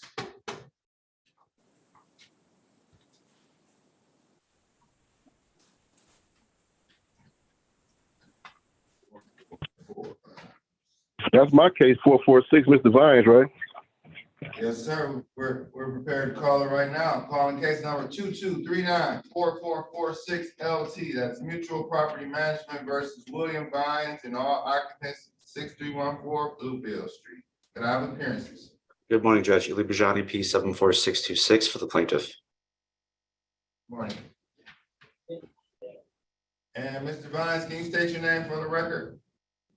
William Vines. Thank you. You can make proceed, counsel. Judge, this is our subsequent hearing. This is a non-payment of rent. I've had the opportunity to speak to Mr. Vines. At this time, I'm only authorized to seek a judgment. However, Mr. Vines has indicated that he's been on the property for 9 years, and it seems that he's eligible to enter into a payment plan. But I'm not authorized to do that. So we're asking the court for a judgment against all occupants. I took down Mr. Vines' phone number. I'm going to have my client contact him after court today, and perhaps they can work out some kind of payment arrangement. Mr. Vines, when can you move out? I'm not trying to move out. Judge, he's not trying to move out. His current balance is $3,800. His monthly rent is $600. I proposed just a tentative payment plan, whereas Mr. Vines will pay $600 per month for his regular monthly rent. In addition, he'll pay $200 towards his past due balance. That's just tentative. Whatever he does agree with management, they'll get it in writing, and that would override and supersede any judgment that's entered. But what if he And I should have doesn't? had. What if he doesn't talk Go to ahead. management? Hello? Sorry, Judge, can you repeat that? What if he doesn't talk to management? I'll be sure of that, Judge, that he does, because he seems that he wants to stay on the property, and my clients are not looking to put him out if he complies with the payment arrangement. Okay, and let's put that on I just want to put it in the file, so if I get a writ, I can review it. So it's 800, 600 is your monthly rent? Yes, sir. All right, plus another 200. I know you have to get this approved, Mr. Bajani, but $800 per month. What's your Yeah, I'll balance probably, right now? I'll probably put a little extra on it too, though, when I can. But I got 1,400 today to put on it, though. Okay, and I see you paid 1,000 and at the end of November as well. So that's in the notes. So what's due in total right now? Judge, exclusive of costs is $3,800, plus costs of $157, for a total of $3,957. So pretty much 4,000, but 3,957. Yes, Judge. So, all right, what's the proposed move out date?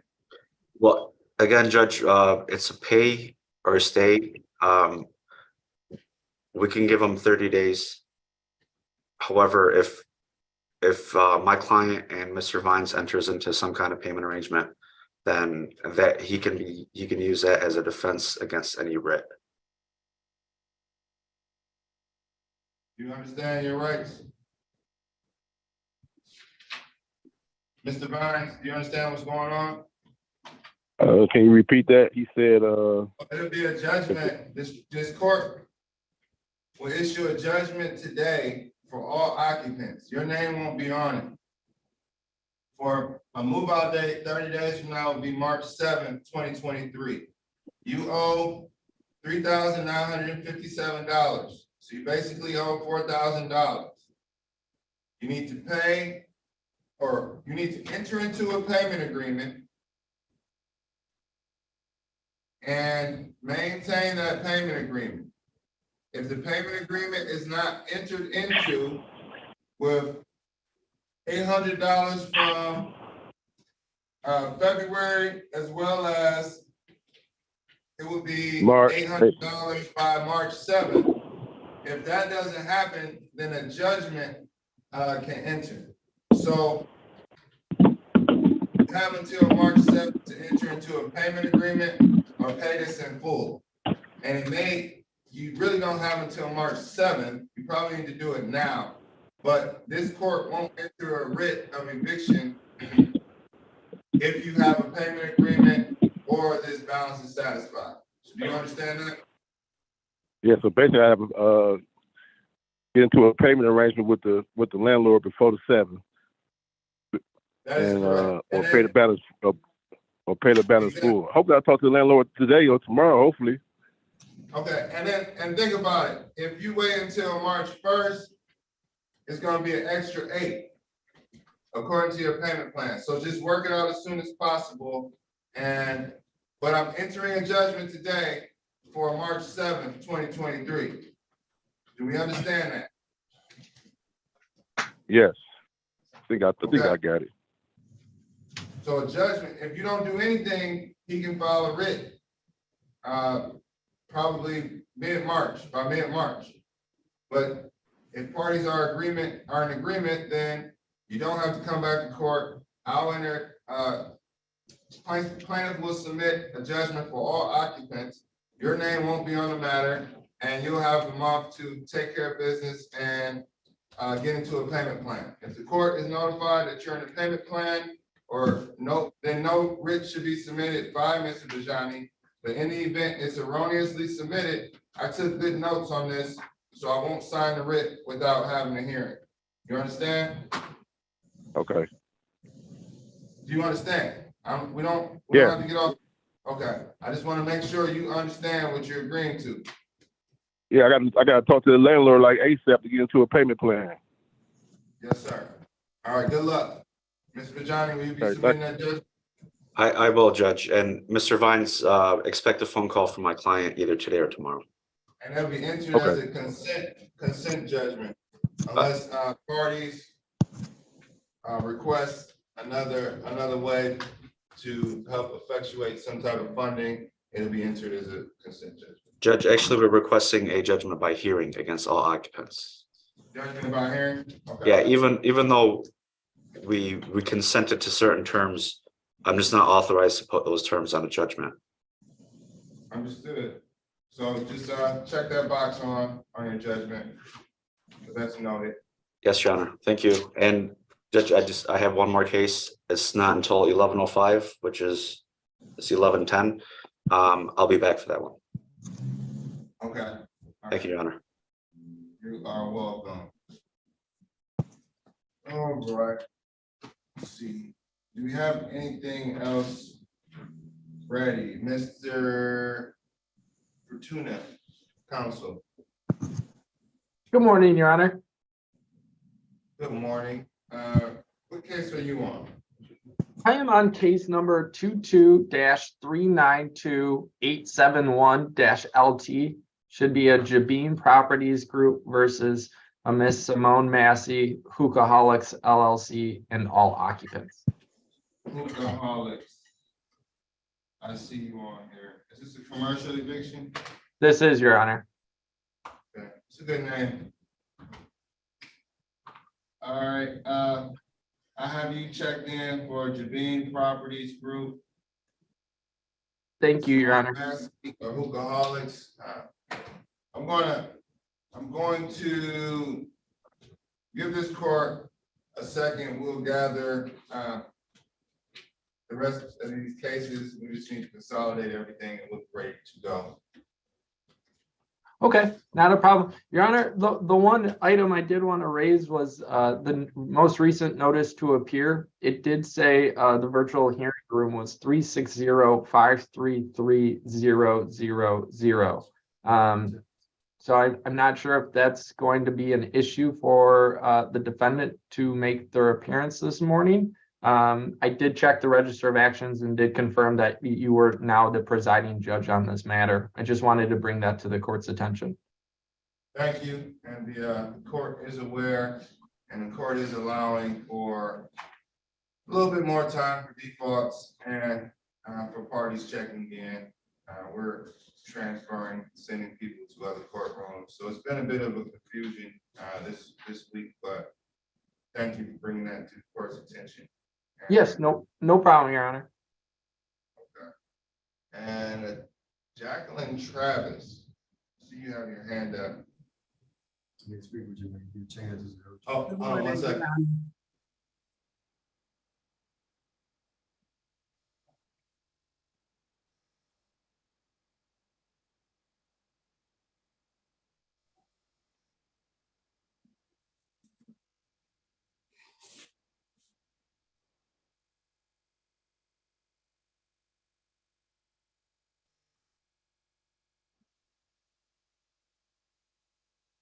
Excuse me?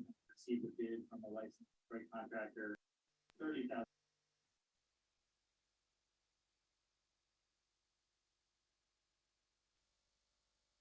Says also, so it's probably a ton of people on 533 right now. I'm about to go up here. Okay. Who all came from 533?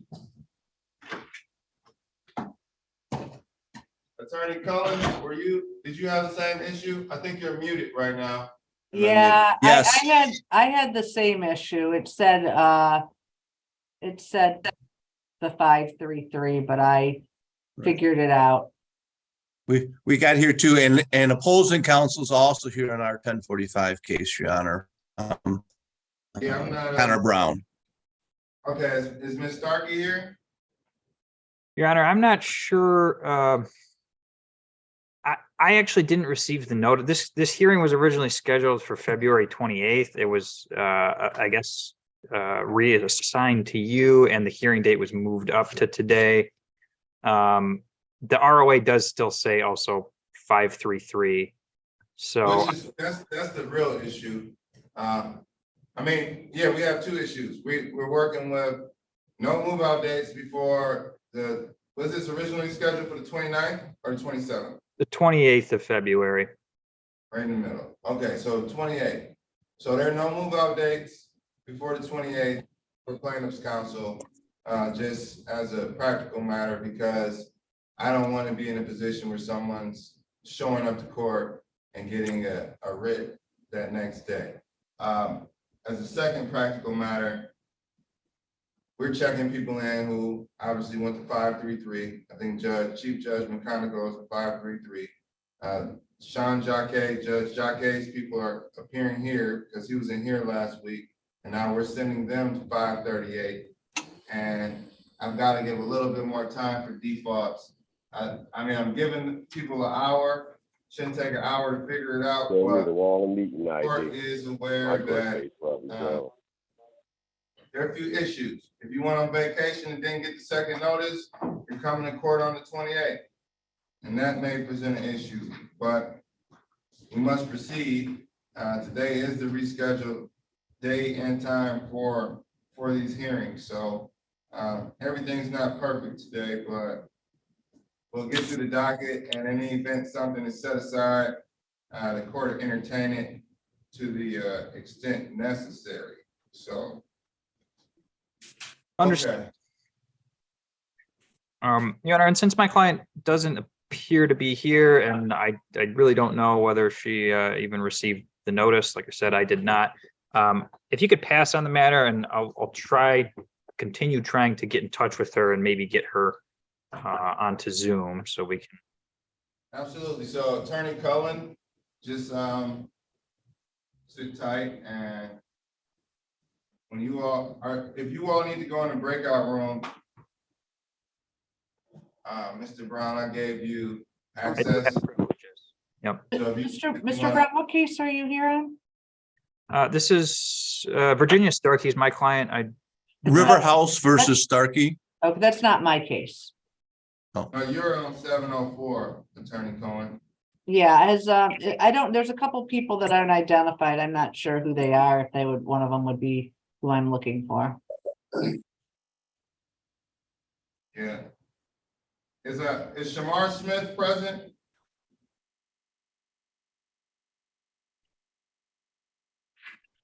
All right, I don't have her checked in, counsel. And while my clerk is gone, we'll get he's checking 533. My clerk went up to 533 to make sure that no one is up there just to see what's going on. Make sure we have, make sure we're getting everyone and no one's sitting in that courtroom because your defendants may be in 533. So does everyone know they're supposed to be here? Ms. Murray? Yes, Your Honor, I'm here with Takia. Okay, and what is your case number? 22-378-928.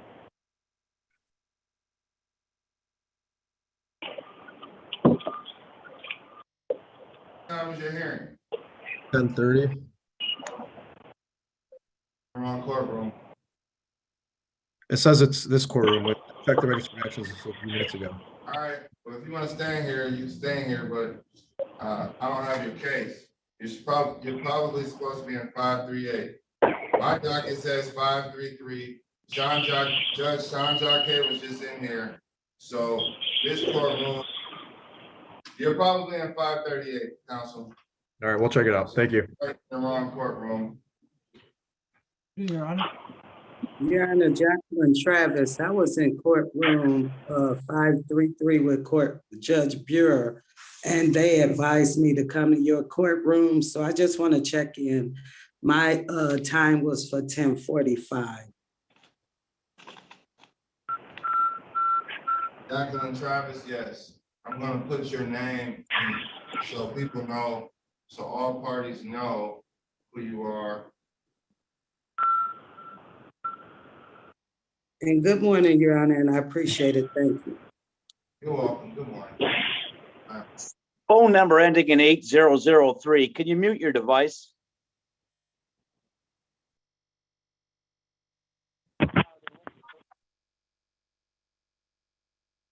Excuse me, Your Honor. We were instructed to wait until 11 p.m. Or 11 a.m. until you recall because the tenant never appeared, the defendant. It's now 11:20. Would it be possible to recall our case? Who's speaking right now? Vladimir Velichko. Oh, is it someone speaking on his behalf? It's the son, yes. Lubomir Okay, Velichko. okay, all right. I was so confused. Sure. I'm just getting this docket together. We've had a lot of issues this morning, people checking Problem. in. Thank you, Your Honor. The worst situation would be for me to call this default and then someone comes into the Zoom room appearing for the case, so. Judge, this is Alan. Oh, sorry. Go ahead. Yeah, Judge, I do have a few non-default matters that I think are ready to roll. Starting with case 5565, where we're simply seeking a couple-week adjournment. Ms. DeAndre Clark. I'm here, Your Honor. Yes. All right, let's get this out.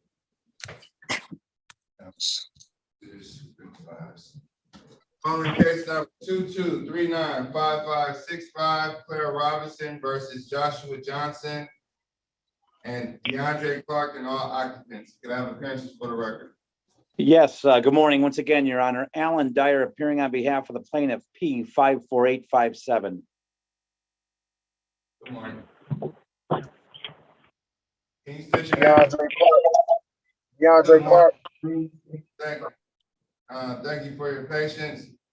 Parties have indicated that more time is necessary for this matter. Is that correct? That is correct, Judge. We did have an opportunity to speak in the breakout room, and there's some issues that need to be investigated before we can proceed. We're asking for a couple of weeks, Judge. Does March 13th work? I'll make it work. Okay, Mr. Clark, March 13th. We'll be back March 13th at 9:30.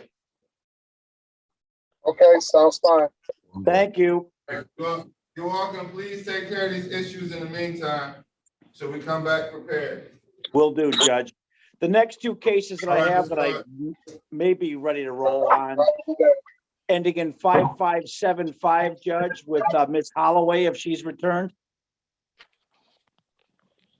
Yes, I'm here. Okay. Calling case number 22395575, Trade Winds Development versus Delilah Holloway and all occupants. I have appearances. Good morning once again, Your Honor. Alan Dyer appearing again on behalf of the plaintiff P54857. Good morning.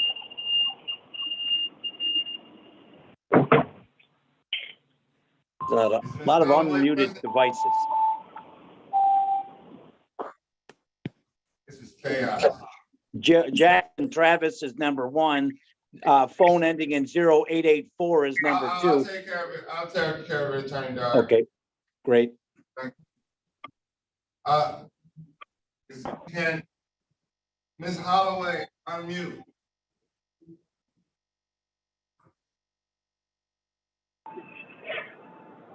Hello?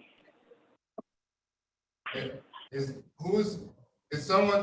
Holloway, is Delilah Holloway present? Yes, this is she. I'm sorry, Judge. I'm working and there's a lot of noise in the background. I couldn't get relieved. That's why I had to. Okay, you're in here as Jacqueline Travis.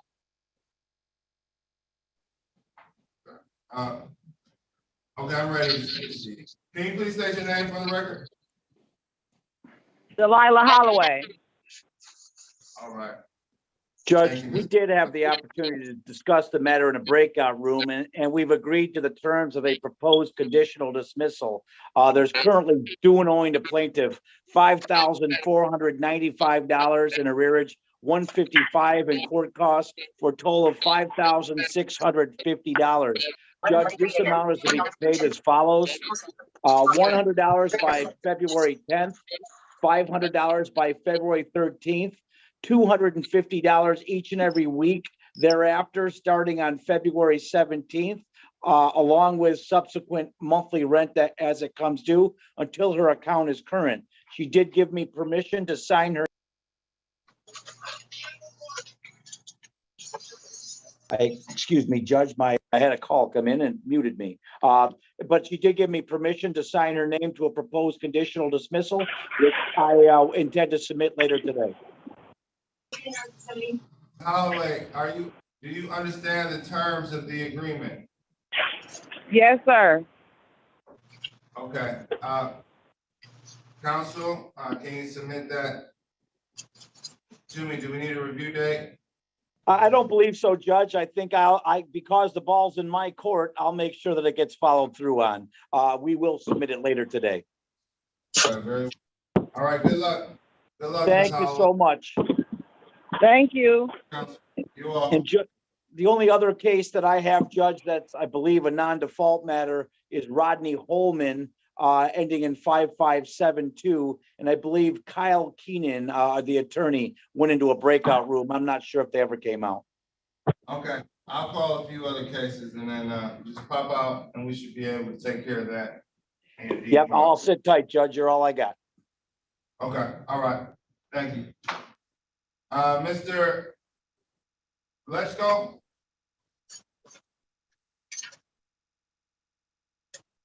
Yes, sir. How do you pronounce your last name? My name is Volodymyr Velichko, Ukrainian guy. Okay. Thank you, sir.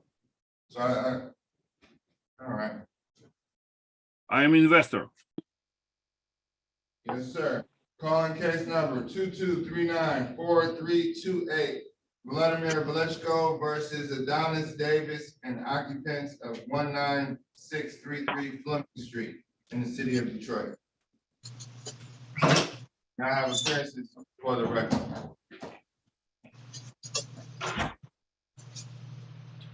Could you state your name again, Mr. Velechko? My name is Volodymyr Velichko. Thank you, sir. Yes, sir. Thank you. Is Mr. Adonis Davis present? Is anyone who resides at 19633 Fleming Street present? For the record, the court is in receipt of a proof of service as well as a summons, a valid summons, a valid complaint, and a notice to quit for non-payment of rent. Down there too. As well as a lease agreement. Who's speaking? Other than Mr. Bullmack, I'm gonna mute your device. As well as 6884. Unless you're a party to the case, please do not unmute. The court also recognizes that this file does have a lease agreement. The validity of the deed has not been challenged, and it does show a deed is in here as well as an inspection. So, counsel, with parties failing to appear, is it your request for a default judgment? Okay. Is that a yes or a no? Yes. All right, default judgment is granted. You have to submit a default judgment to the court. If we were in person, you'll have a judgment, I will sign it, give it back to you. But we're not in person. So however you got these documents down, even if you need to come down to the court and drop it off on the second floor, just fill out a judgment form. And I wrote some notes. How much rent is owed right now? I need a number. $3,000. $3,000? Yeah. And what's the monthly rent? It's a month is $600. Okay, you're not charging any late fees? No, not charge you late fee. It's not pay me. Okay, and that's is it 5 months? Yeah. Okay, submit the judgment. As soon as you submit it, we'll sign it. The pay or move out date won't be before the 28th. So even if you fill it out, I'm gonna put this February 28th because that was the originally scheduled date for today. Okay. So out of fairness, I don't want him coming to court on the 28th and already having a judgment. So good luck. Send that documentation into the court and we'll sign it. Thank you, Judge. Thank you for help me. That's what I do. You are welcome. Your Honor, no one has addressed, I haven't been addressed yet. I don't know if I'm where I'm supposed to be at. Who's that speaking? 6888? Yes. What's your name, sir? My name is Richard Clay, and I was in for a half an hour. They had me in another Zoom room. Okay, you have a case number? I do, but I'm totally blind and it's not in front of me right now. Okay. What is? It's myself with Omar Johnson and Ernestine Payton.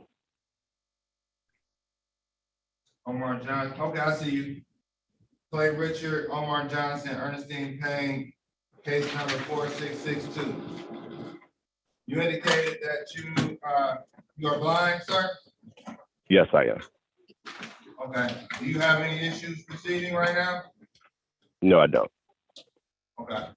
And could you name, who are you? You're Omar Johnson? I'm Richard Clay. Okay, so you are the property owner, correct? Correct. Yes.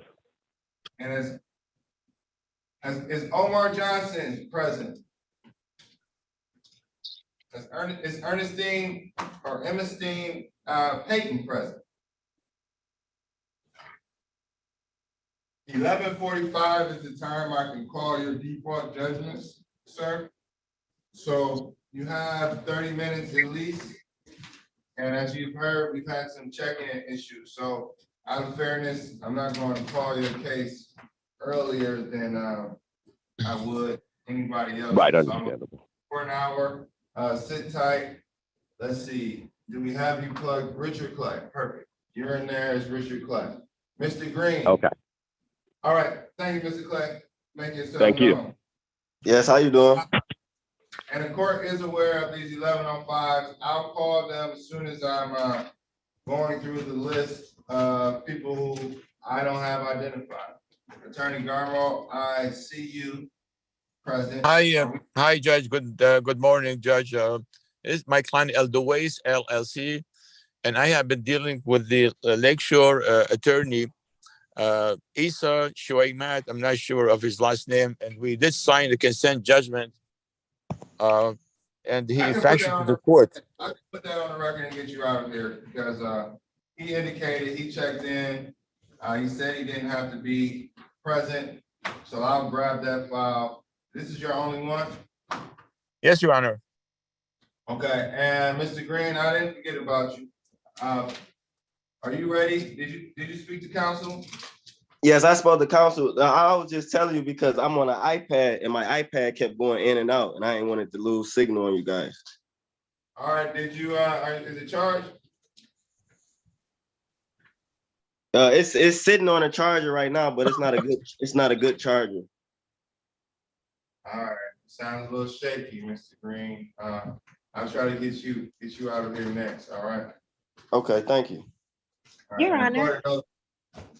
I'm sorry, Your Honor. I just wanted to make sure I checked in on the matter. I am standing in for Attorney Michael Crawford for the Laura Luster versus Michael Johnson and Ariel Johnson and all occupants matter.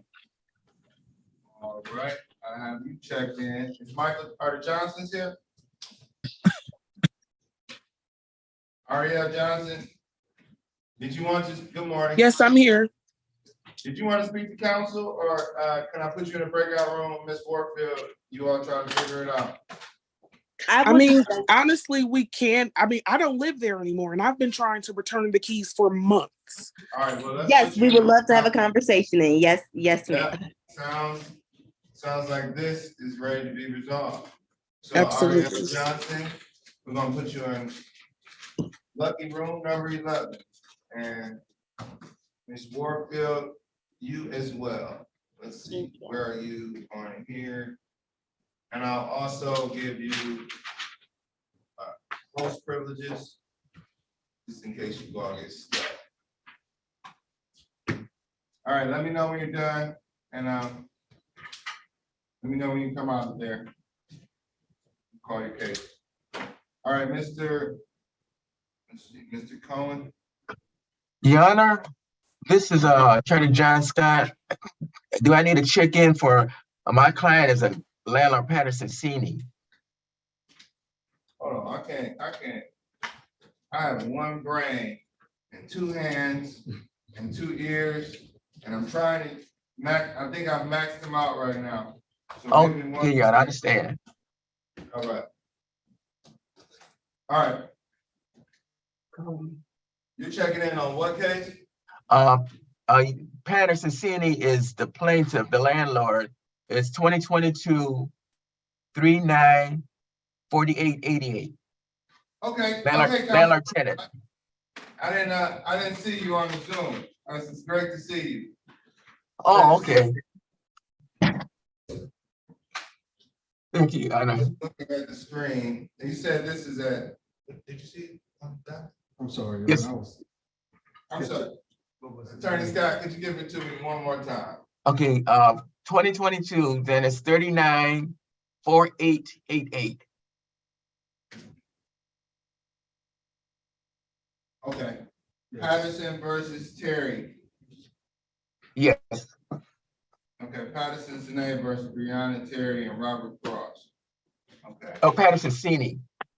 Patterson City, yes. Yes. Okay. That's 4888. Okay. So what I'll do, I'll call Attorney Garmo. Yes, Your Honor. Attorney Cohen, have your defendants checked in? No, I don't believe, I only have one, Mr. Shamar Smith, and I don't believe he's here. Okay. So we'll go Garmo, then Attorney Scott. Do you know if your parties have checked in, Attorney Scott? Yes. And my client is should be in the waiting room. I don't know about the defendant. Okay. So We are here, Your Honor. Okay. Have you all, will it be a benefit to talk to each other? You know, we have is that a defendant or is that her attorney?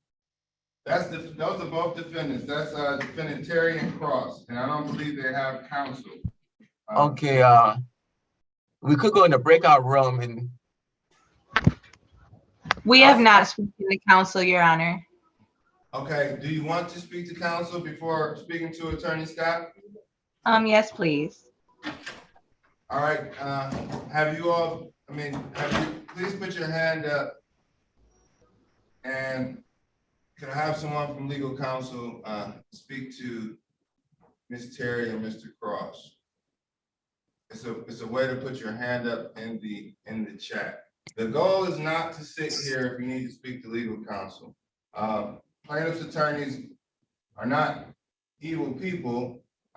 They can communicate the issue with you, and they can communicate it probably the most adequately because they are in communication with the plaintiff. But in the event you need legal counsel, it's not discouraged by the court. I'm impartial, but please don't wait to get it. Please try to get it when you're here. When you're here waiting, sitting around, hearing me say it 50 times, please just be proactive.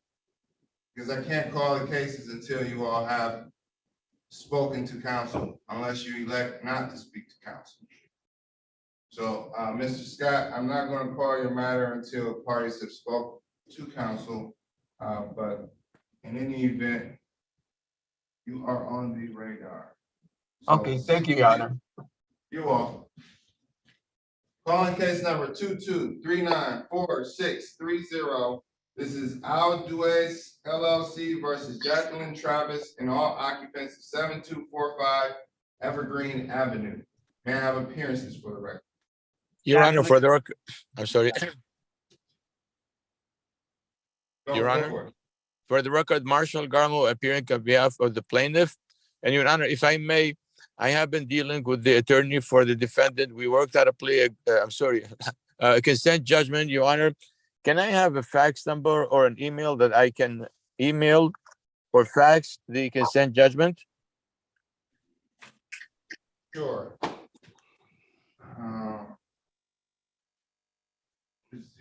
Do parties, does the counselor have a fax machine handy? they can put in the chat. If not, I'll pull it up briefly. Thank you, Your Honor. I just moved courtrooms. I want to give you the courtroom address, but I haven't logged into that address yet. I don't want to start offering over emails just yet until I have an understanding of how the documents travel. So it's best, okay. The fax number is, and I'll put it in the chat.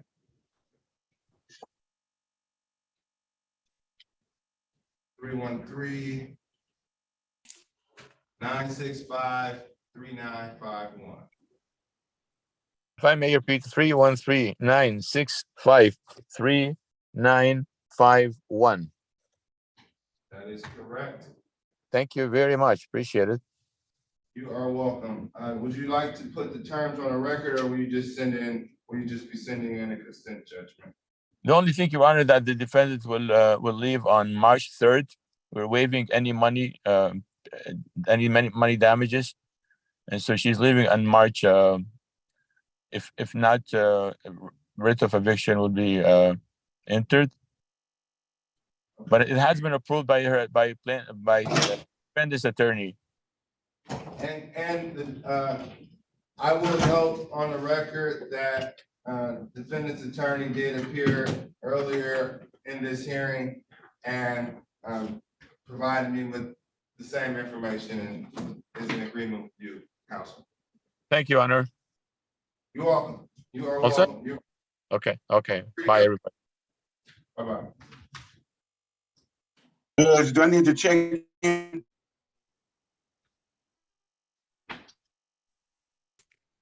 I was in the wrong courtroom this morning. I had to get, when I went wrong, difficulties. Eventually.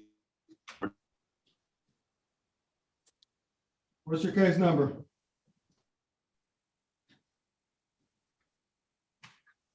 It's 22394768.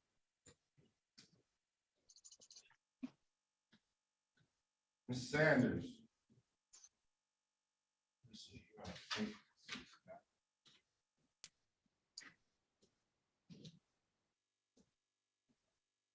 Must be an occupant with 768. Gentleman that was just speaking. He's an occupant on 768. Yes. Is it with Diana Lloyd? Yes. Okay, we have you. Is this your name? No, that's my daughter. My name is Dennis, last name Mock, M-O-C-K. 678, and then 768. 768. Number 5.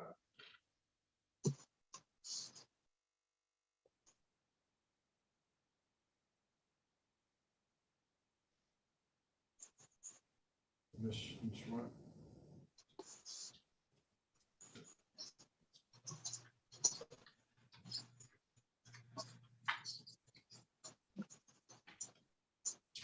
We need to call some of these cases.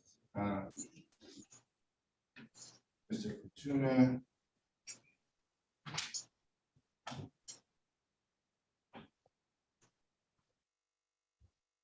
Has Simone Massey checked in?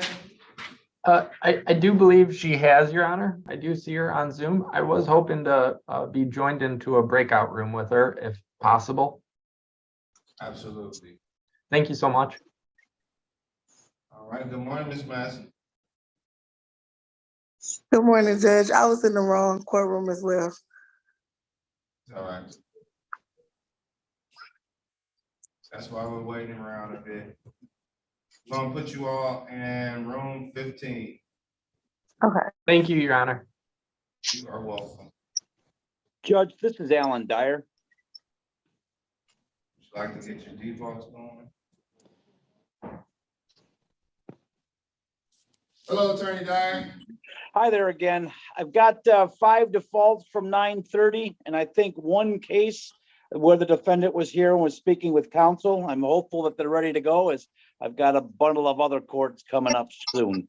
And is that Rodney Holman on? That's 5-7? correct.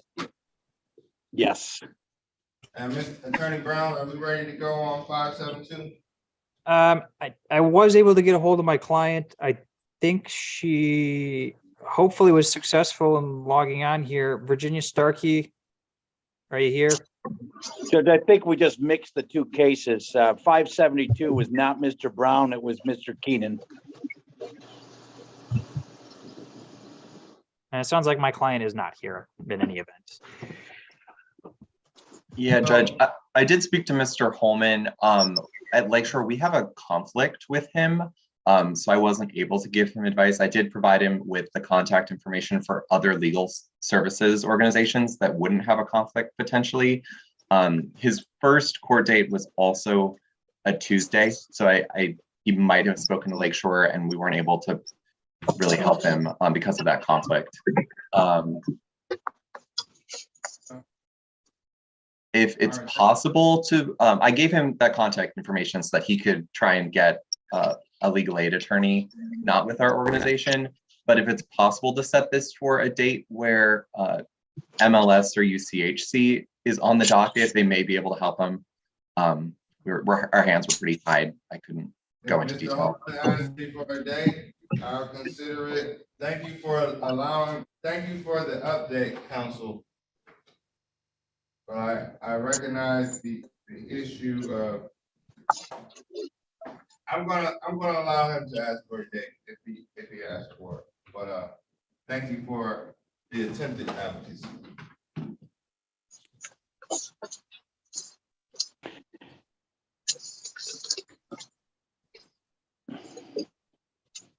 Yeah, I'll call this matter. Is Mr. Holman here? Okay, Mr. Holman's here. I'll call the matter and see if we can figure something out. Parties can figure it out. Calling case number 22395572, Detroit 33 LLC versus Rodney Holman and all occupants. Can I have appearance for the record? Good morning once again, Your Honor. Alan Dyer appearing on behalf of the plaintiff P54857. Might I request Dennis Mock to mute his device?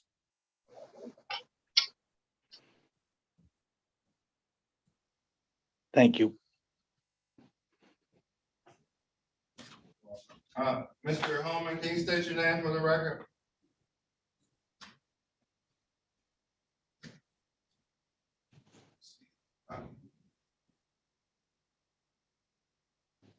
Rodney Holman, can you hear me? Yeah, I can hear you. Thank you, Mr. Holman. Yeah. Mr. Holman, apparently you had a conflict with Lakeshore Legal Aid. Are you ready to proceed? Have parties had a conversation? Yes. Judge, we have not spoken directly. I do know we went into a breakout room with counsel Keenan, and that Attorney Keenan could not take the case. I am willing to discuss setting up a conditional dismissal with a payment plan. I do understand that Sarah paid out in full through September 30th. And the only thing that's due and owing is the 5 months that came due after September 30th. And I'm willing to discuss a payment plan if that's the route he wants to go. Mr. Holman, are you? Yes, sir. I'm willing. All right, I'm gonna pass this matter and put you all in a breakout room, and when you all come out, I'll be ready for your defaults. Sounds good, Judge. Thank you. Welcome. Okay, so Mr. Holman, you know what's going on? Yes. Okay, I'm going to move you back to the room. I'll move you to, you'll be in room 10.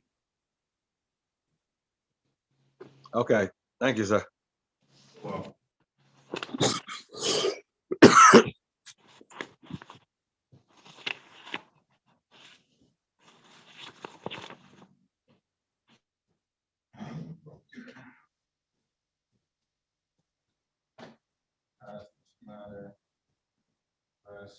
Attorney Melbourne.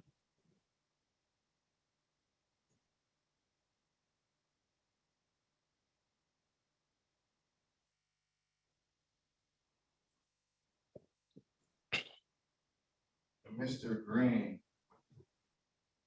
Who are we waiting on your case, Mr. Green?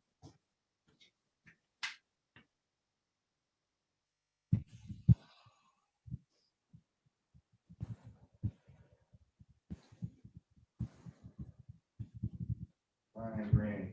Okay. Is Mr. Fulford here? Okay. Let's call this case. Yes. Ready?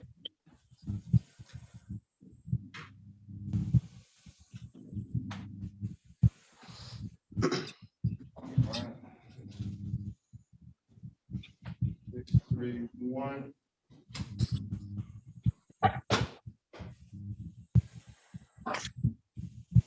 Calling case number 22395631.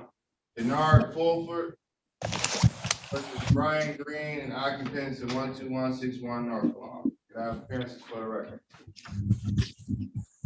Can you please, Mr. Fulford, can you state your name for the record? Denaro Fulford. All right, Mr. Fulford. Mr. Green, can you state your name? Brian Green. Good morning, party. Morning. And Mr. Green, how did you know to appear to court today? I got a letter in the mail, I would say a week ago. Okay. How are parties ready to proceed? Yes. Is there an agreement? Have you all come to an agreement? Yes. What are the terms? The terms was I supposed to be finding work. Well, I supposed to be having work. So like after every month, I guess I'm gonna add an extra $100 onto the rent after every month. Okay, how much rent is owed? It's $700 at the moment. No, it's the rent is owed is $4,900. That's a big difference. Yes, it is. When's the last time you paid rent, Mr. Green? I say 4 months ago.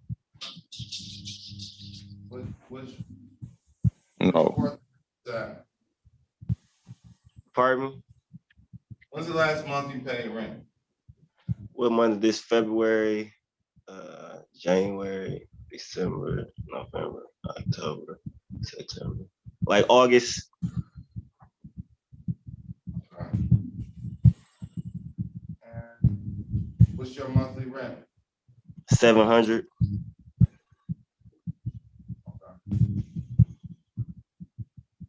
So you pay August, September, October, November, December, January, February. Pretty close. Okay. So what do we agree on an amount owed? Yeah. Is 4,900 the amount that we agree on as owed? Yes.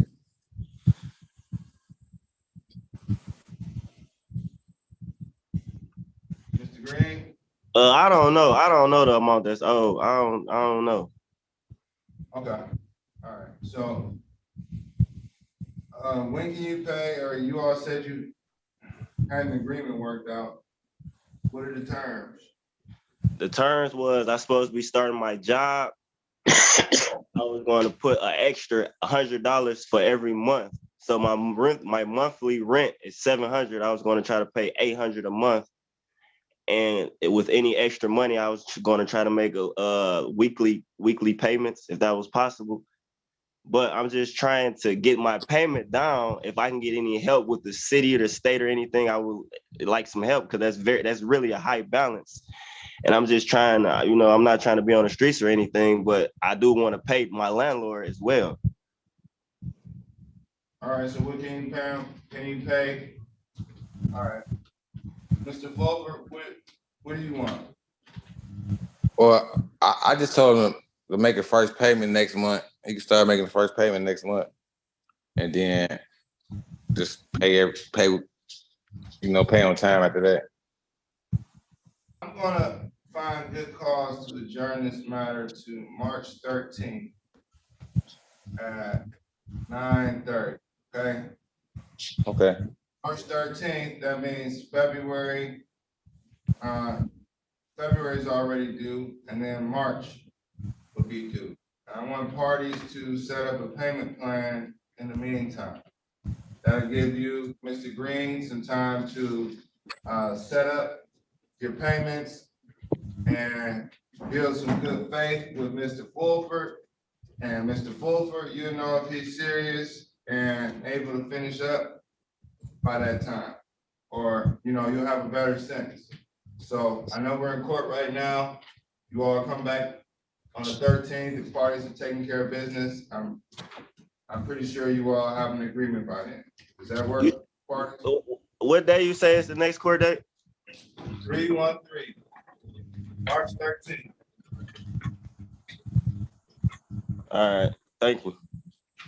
You're welcome. So I'll see y'all back at 9:30 on March 13th. Okay. Via Zoom Okay. on the address, so mark your calendar. All right. All right. Thank you. Okay. Yeah, parties are free to leave. Judge, you got Dyer back on that Rodney Holman matter. All right, recalling case number 22395572.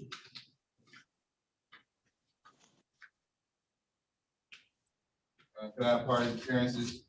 Certainly, good morning once again, Your Honor. Alan Dyer appearing on behalf of the plaintiff P 54857. Good afternoon. Rodney Holman, can you state your name for the record, please?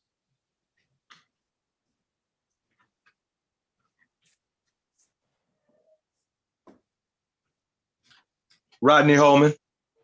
Thank you, Mr. Holman. Are you represented by counsel? No, they couldn't represent me at this time because there was a conflict. Okay. Oh, yeah. I talked to Mr. Dyer and we worked out something.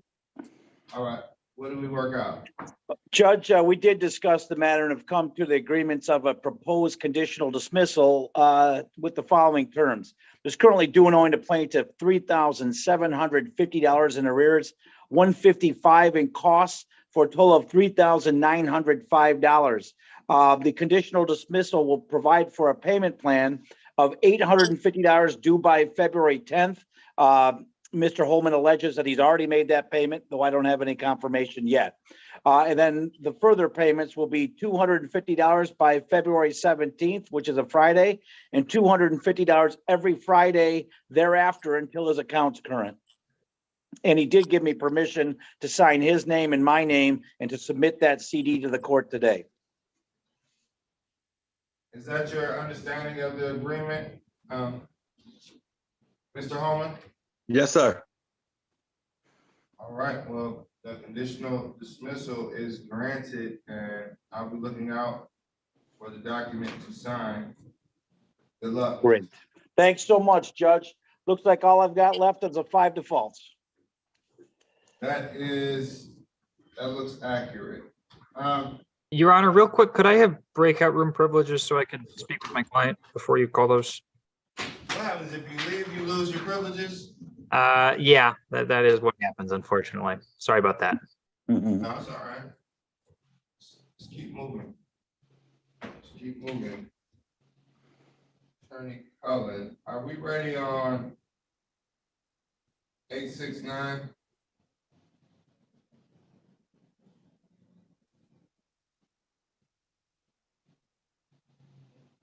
Your Honor, Mr. Brown is representing the defendant in that. I think all the parties are here and the counsel are here on 869.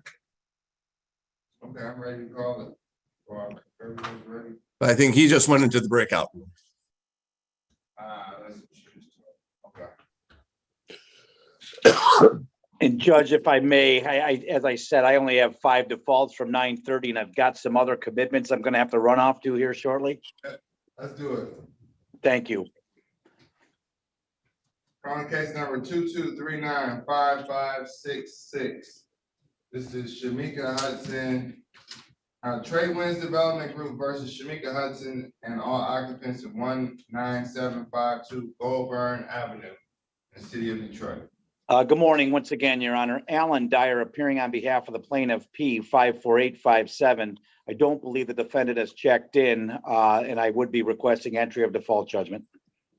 Is Shamika Hudson present? Is there anyone from 19752 Goldburn Avenue present? Court recognizes that this case was scheduled for 9:30 a.m. Time is now 11:59. Default judgment is granted. Please submit a ledger with the default if it's not in the file already. Will do. Calling case number 22395569. This is Detroit Homes Property Management versus Jessica Clavero and occupants of 18910 Archdale Street. May I have appearances? Good morning, once again, Your Honor. Alan Dyer appearing on behalf of the plaintiff P 54857. We are requesting entry of default judgment as I don't believe the defendant has appeared. Default judgment is granted. Please submit a ledger. Will do, Judge.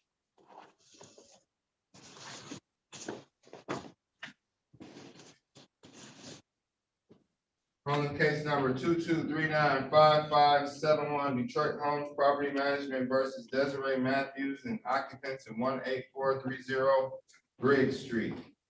Parties, please. Good afternoon, Your Honor. Alan Dyer appearing on behalf of the plaintiff P 54857. We are requesting entry of a default judgment at this time as I don't believe the defendant is present. Is Desiree Matthews present? Does anyone live on Griggs, 18430 Griggs? Default judgment is granted. Parties have failed to answer the call of court. This case was scheduled for 9:30 a.m. It is 12:01. Please submit a ledger. Will do, Your Honor. Calling case number 22395576. This is Detroit Homes Property Management versus Christina Marshall and occupants of 15515 Sussex Street in the city. Can I have appearances? Good afternoon, once again, Your Honor. Alan Dyer appearing again on behalf of the plaintiff P 54857. We are requesting entry of default judgment at this time as I don't believe the defendant has appeared. Default judgment is granted. Please submit a ledger. Will do, Judge. Yeah, one more. Yes, sir. Right. Case number 22395579. GALGA Investments Group versus Charlisa Basin and occupants of 15732 Littlefield. Can I have your appearances? Good afternoon, once again, Your Honor. Alan Dyer appearing again on behalf of the plaintiff P 54857. We are requesting entry of a default judgment at this time, as I do understand the defendant has failed to appear. Default judgment is granted. This case was scheduled for 9:30. It's now 12:02. Parties have failed, defendant has failed to appear. Please submit a ledger with the judgment. Will do, Your Honor. Have an awesome day. All right, you too. Thank you. Let's see what else we have here. Hello? Hello? Yes, Attorney Scott. Yes. Yes.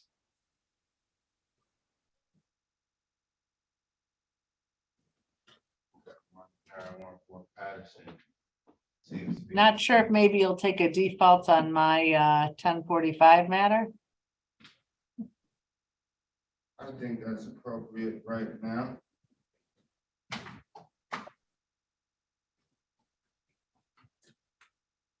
And counsel, I think I've told you, like I've told everyone else, we're working with some funny dates right now. So I'm entering defaults because parties haven't showed up, but they filed a. Excuse me, Judge. My name is Adrian Washington. I don't know what happened when you had called my name earlier.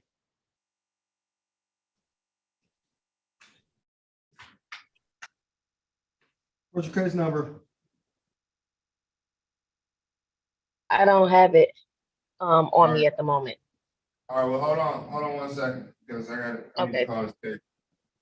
Thank you. You're welcome. 2239, calling case number 22394704, Regency PO LLC versus Shamar Smith and occupants of 1935 Shane Court, Unit 1607. May I have appearances for the record? Carolyn Cohen, P49391, appearing on behalf of the plaintiff. This is a subsequent hearing on a non-payment of rent case. The defendant has failed to appear and I'm requesting a default judgment.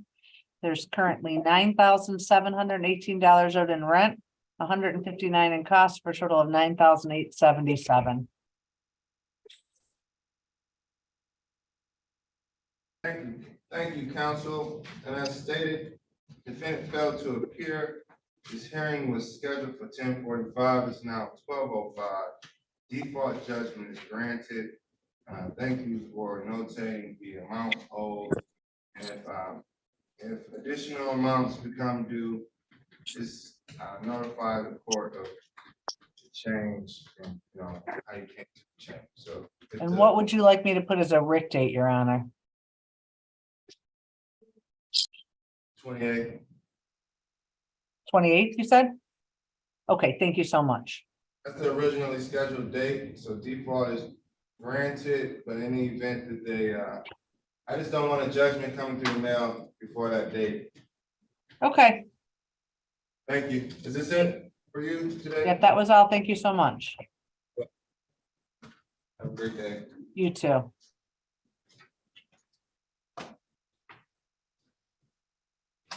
Our party's ready on, okay, Massey, Tune, we're back out. Yes, we are ready to proceed, Your Honor. Okay, calling case number 2239-2871 LT Javine Properties Group, Inc. versus Simone Massey and occupants of 13046 Gratiot Avenue, Suite B. I believe there's another party to this case.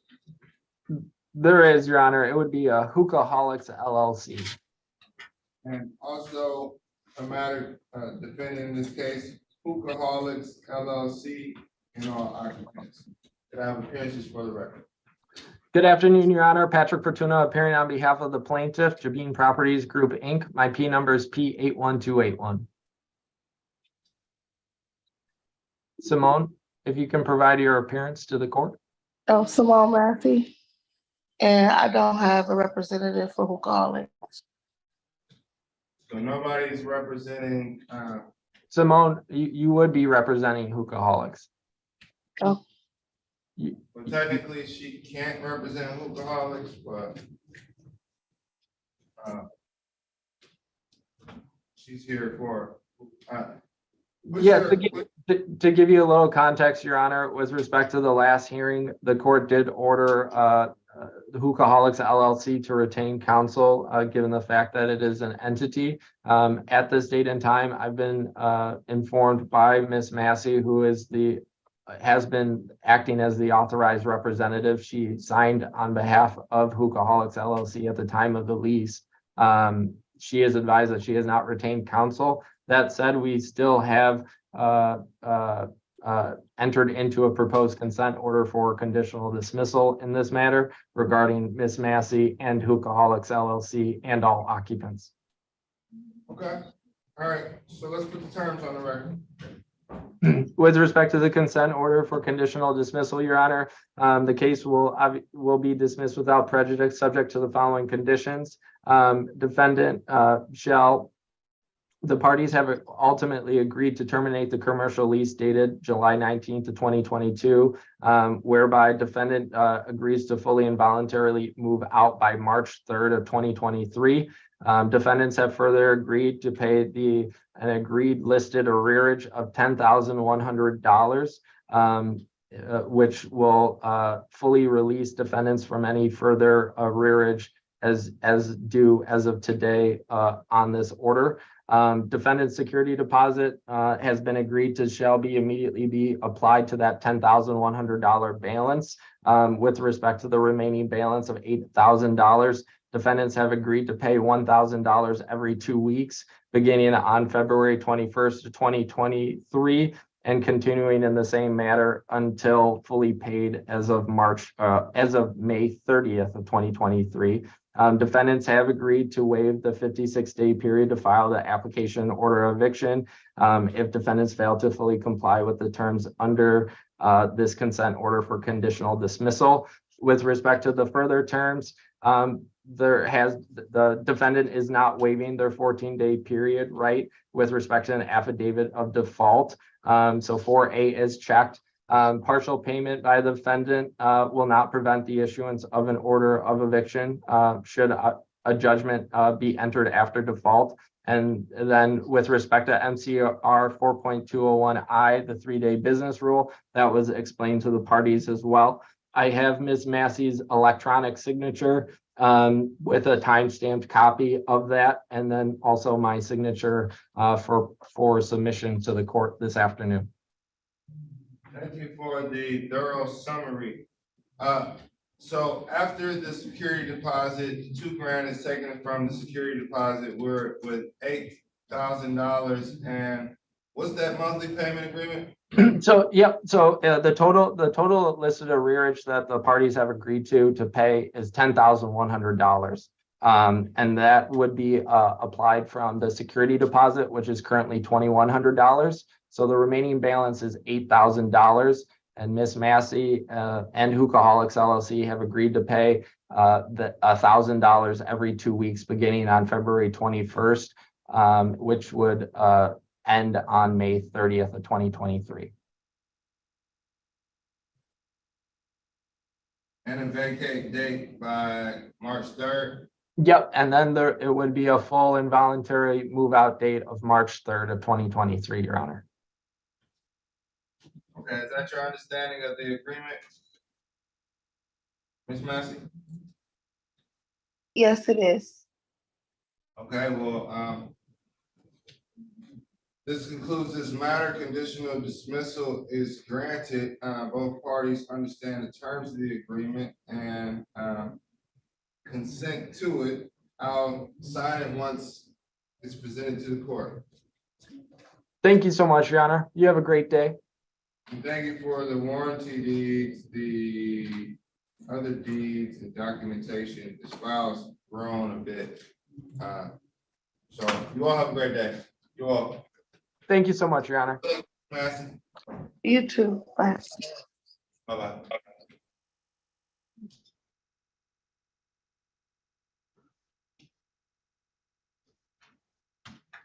Ms. Warfield, what case are you on? Yes, I am here on the Laura Lester versus Michael and Ariel Johnson matter, Your Honor. Are we ready?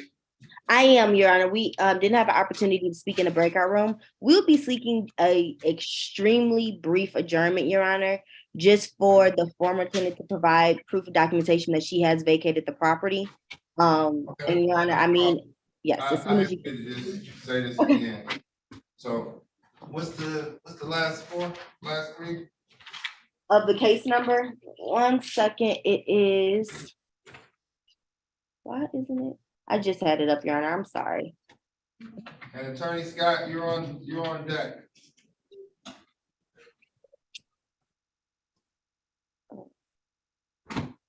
You are next. 1 second, Your Honor. Take your time, I just.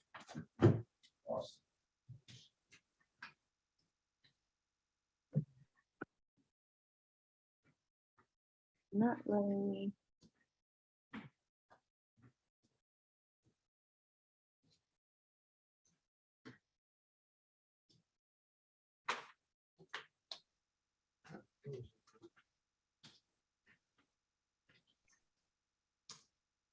Your Honor, the last 4 digits are 4772.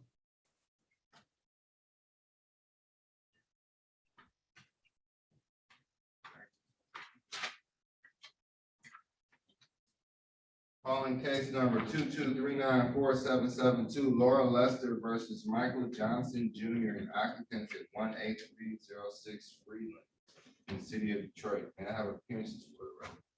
Good afternoon, Your Honor. Attorney Jessica Warfield, P85391. I am standing in place of Attorney of Record Michael Crawford on behalf of the plaintiff, Ms. Laura Lester, in this matter.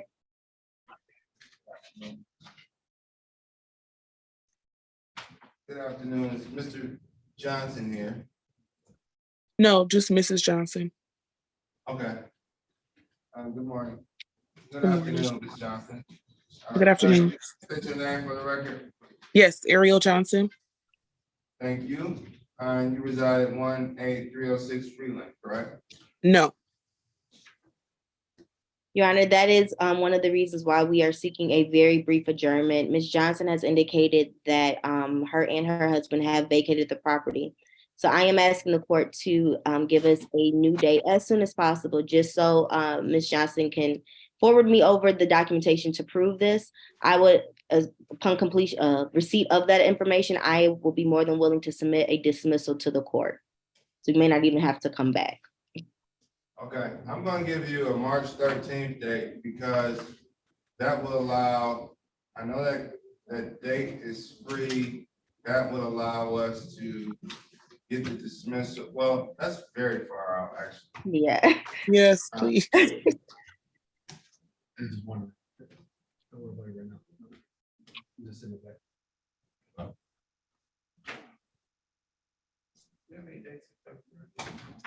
lot of them, they all pack.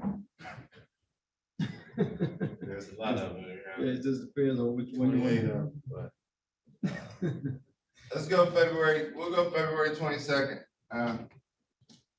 And Your Honor, for the record, just we are able to confirm that information. We are able to submit the dismissal to the court and won't have to show up on the 22nd, correct?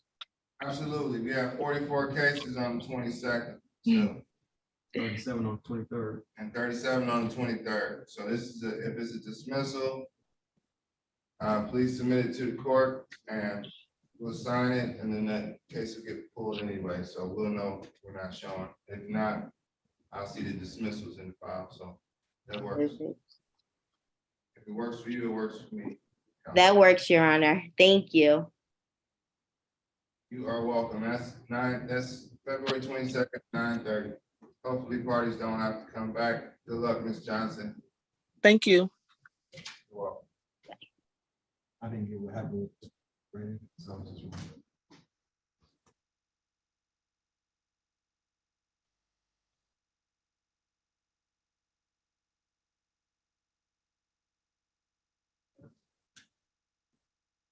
Attorney Cullen. Yes, I'm here, Your Honor. Are we still waiting on this matter? Yeah, it appears that Mr. Brown and Ms. Starkey went into a breakout room. I haven't seen them reappear. Okay, all right. Just wanted to make sure. So, Attorney Scott. Yes, Your Honor. Is Brianna Terry and Robert Cross present? Your Honor, Brittany Mackey, Lakeshore Legal Aid, they are currently in a breakout room with an attorney from Lakeshore. Okay, I see. You're talking to Mr. DeGard. Okay, and can you have Mr. DeGard make sure he reaches out to Attorney Scott? I will let him know. They're out in the breakout room? Mm-hmm. All right, thank you. Okay. Can you give me any estimation of time? Mr. Scott, are you talking to the court right now? Well, I was kind of talking to the attorneys from Lakeshore because they've been in the breakout room quite a while. Oh, I agree. I agree. But there is, well, yeah, once they're done speaking, we can call this case, but I can't. Okay, I'll just wait. All right, thank you. We appreciate your patience. Thank you.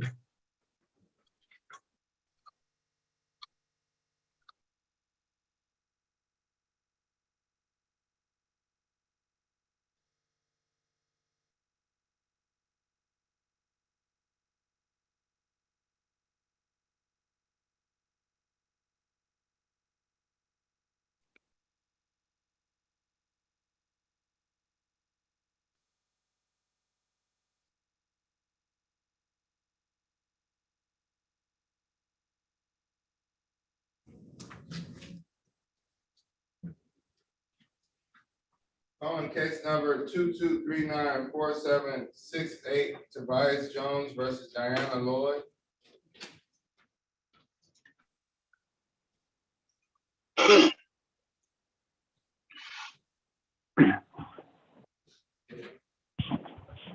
Hello? Hello, Council. Yes, my name is Mr. Tobias Jones. You said Tobias Jones? Yes, Good morning, Mr. Jones. good morning. Is Diana Lloyd present? Dennis Mock on her behalf. Okay, could you say, Mr. Mock, do you live at 18466 Ashton? Yes, sir. All right. You all had an opportunity to speak. No, sir. All right, Mr. Jones, what would you like to do? Oh, yes, I want him to move out like soon as possible, whatever. You know, he told me, you know, several times he was going to be moving, and like I said, I want to just move forward with the procedure and get him out of the home. Mr. Jones, how much rent is owed? It's approximately, I believe it's around $2,700.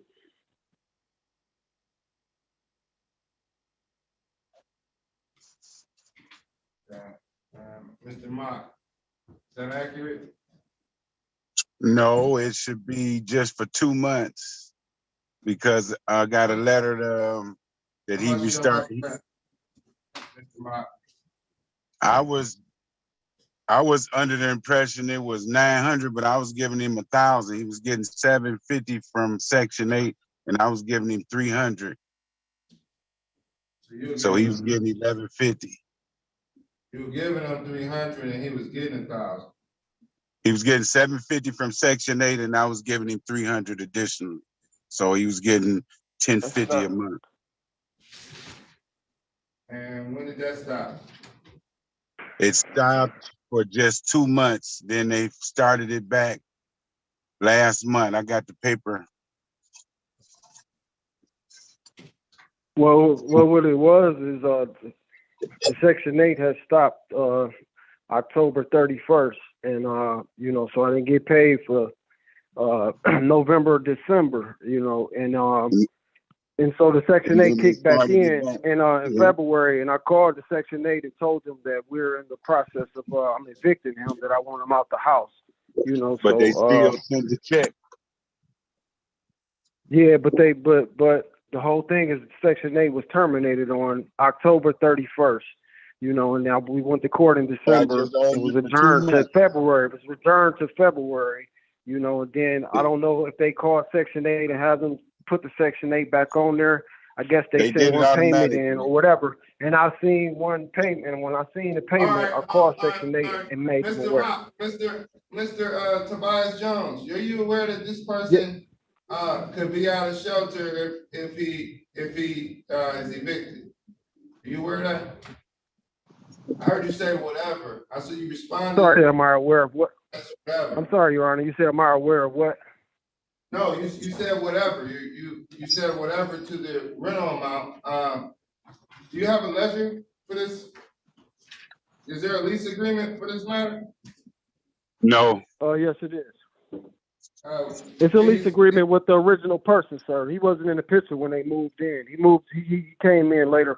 I have a lease agreement for the Diana Lloyd, Your Honor. I actually moved at the same time they did. How are we filing? No, you didn't, because I wouldn't even let you move in. All right. I'm gonna pass this matter. You all are ready to listen. Are you all ready to proceed? Because I can't talk. Okay, and you have counsel, Mr. Lloyd. Yes, I was trying to, I talked to him the first time that I went to court. And they were supposed to contact me back. He told me to call a couple of people. I called him, then I left him a note, a letter, And I talked to somebody at the agency and nobody never called me back. Okay, he checked in earlier. I know he's in another courtroom. I'm going to pass this matter. Mr. Jones, you need a lease and a deed for him because there's no lease agreement or anything that's tying him to an obligation to pay rent. I'm going to pass this matter, and if you all would like to go in a breakout room, that's fine. But I just noticed that you had counsel on this matter, so you can't proceed. I'll recall it.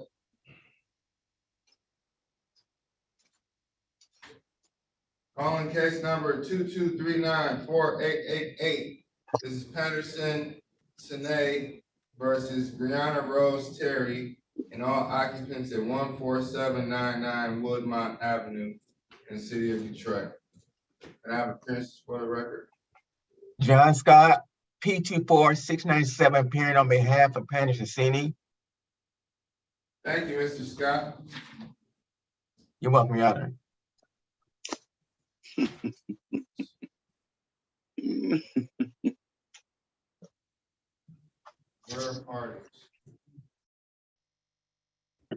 Your Honor, I believe that when Brittany Mackey from Lakeshore Legal Aid explained to the court that Mr.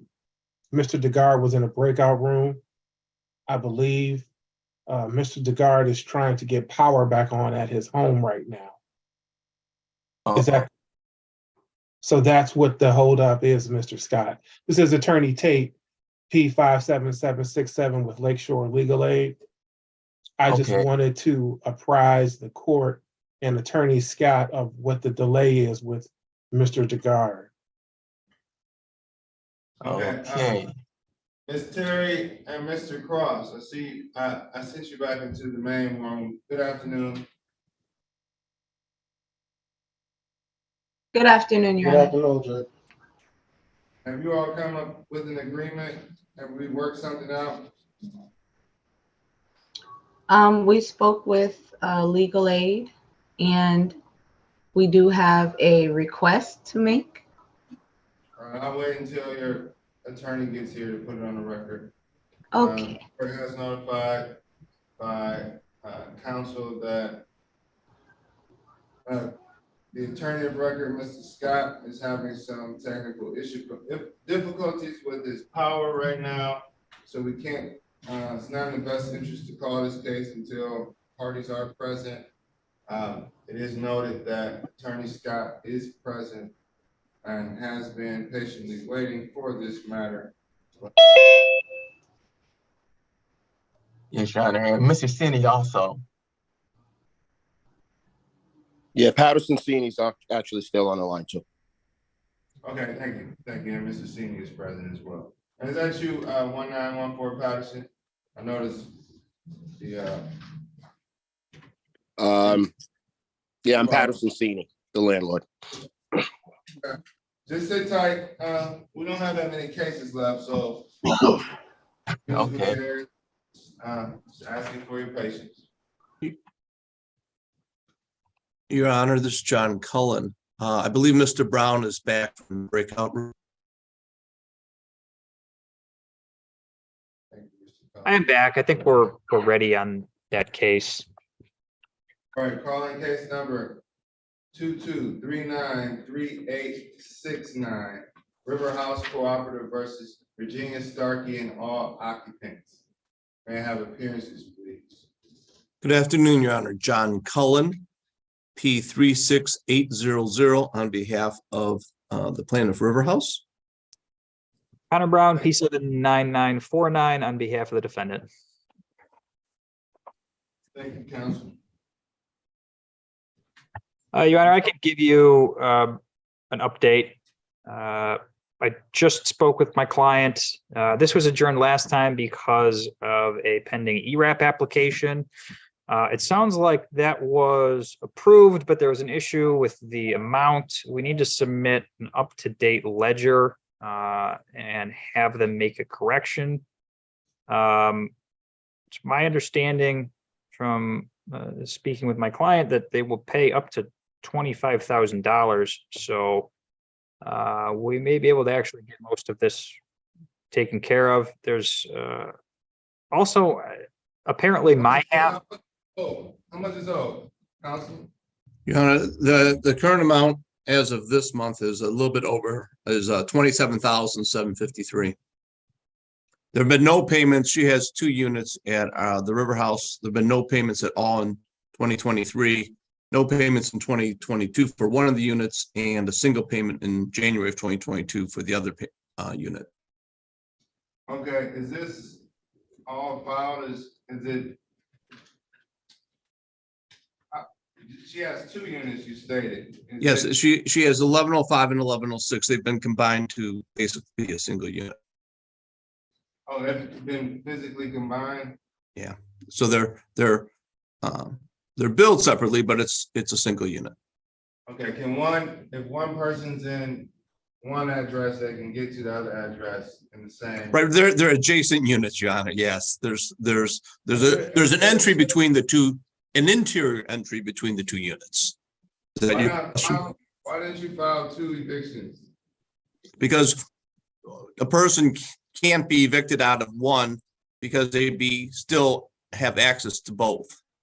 Oh, you said there is an entry. There's an interior entrance between the 2 units. Okay, so like hotel, double room type of situation? That's basically the situation, but yes. Okay, all right. The court is okay with filing one matter for both units after explanation. So $27,000 is owed. What's the, Mr. Brown, what's the issue with the ledger? I'm not sure. This is an issue with ERAP that we need to sort out. So if Mr. Cullen could send me a current ledger via email, I'd appreciate that. We could then upload it for ERAP. And I think you all should go to a breakout room and talk. This is $27,000. Your Honor, I think. You had a conversation already? What's that? Have you had a conversation, Mr. Brown, with Mr. Cullen? Yeah, we've been in contact, Your Honor. Yes. Okay. I'm just asking for one last short adjournment to try to get this amount adjusted from ERAP. And apparently, this is news to me, but apparently my half also will cover a co-op. I mean, I guess it's not rent, but carrying charges. So turnaround on that is supposed to be pretty quick. So we're gonna get an application submitted for that as well. I think we may be able to get more of this covered by assistance than Mr. Cullen seems to think. I seem to think that this balance is extremely high and it's not gonna get paid because it's a $27,000. You were talking, you almost buy a house, $27,000. It is very high, Your Honor, and if it makes any difference, my client is happy to pay escrow in the meantime while we get this resolved. Your Honor, one of the issues has been my client and I have not seen anything from ERAP or anyone else. We haven't even seen the application that there's anything even progressing on this. We've taken it in good faith. We're happy to work, but we need to see some results. This has been over a year without a single payment, which is why the balance is as high as it is. And I don't know what else to say. I think the court has pretty good understanding of what's going on here. Perhaps with a result would be to enter into a consent judgment and provide for payment terms for anything from ERAP. Connor, can I say something? I don't know who you are. That's Ms. Starkey. Can I say something? Can you state your name for the record, ma'am? Sure, Virginia Starkey. Good morning, Ms. Starkey. Yes, you may speak. Okay, ERAP sent me a notice of $4,900 they were going to pay toward the balance. But someone gave ERAP the wrong information. they only have October 2020, October, November 2021. So whoever sent that information over to ERAP, it's not current. It's all wrong. You sent it for as far as the court is concerned, you sent it because I didn't send it. Mr. Cullen didn't send it, nor did Mr. Brown. So, you know, Can I finish? Yes, you may. With those, when they sent me the email on January 28th, they said that they needed further information because the information that they have is only for 3 months. So I don't know how they got for 3 months, and I sent all the ledger. And they're not, they're different from what Sarah was. Only thing you can do with ERAP is call the 800-833 number. And the 833 number will give you all the case information. So really, you're just talking on the phone and just sending documents back and forth. And I applied for this back in September 2nd. Another thing happened. You have counsel now. Your counsel can do it for you. Yeah, Your Honor. Okay. All we're asking at this Can I say one more thing? A little bit of time to resolve the issue that Ms. Starkey has raised here. And, you know, I will say that neither one of us received a notice of hearing for this date. If the hearing had gone forward for the 28th, as we were under the impression it was going to be, that may have given us time to actually resolve the issue with ERAP. So that's all we're asking. With reason to believe that they will approve a lot more.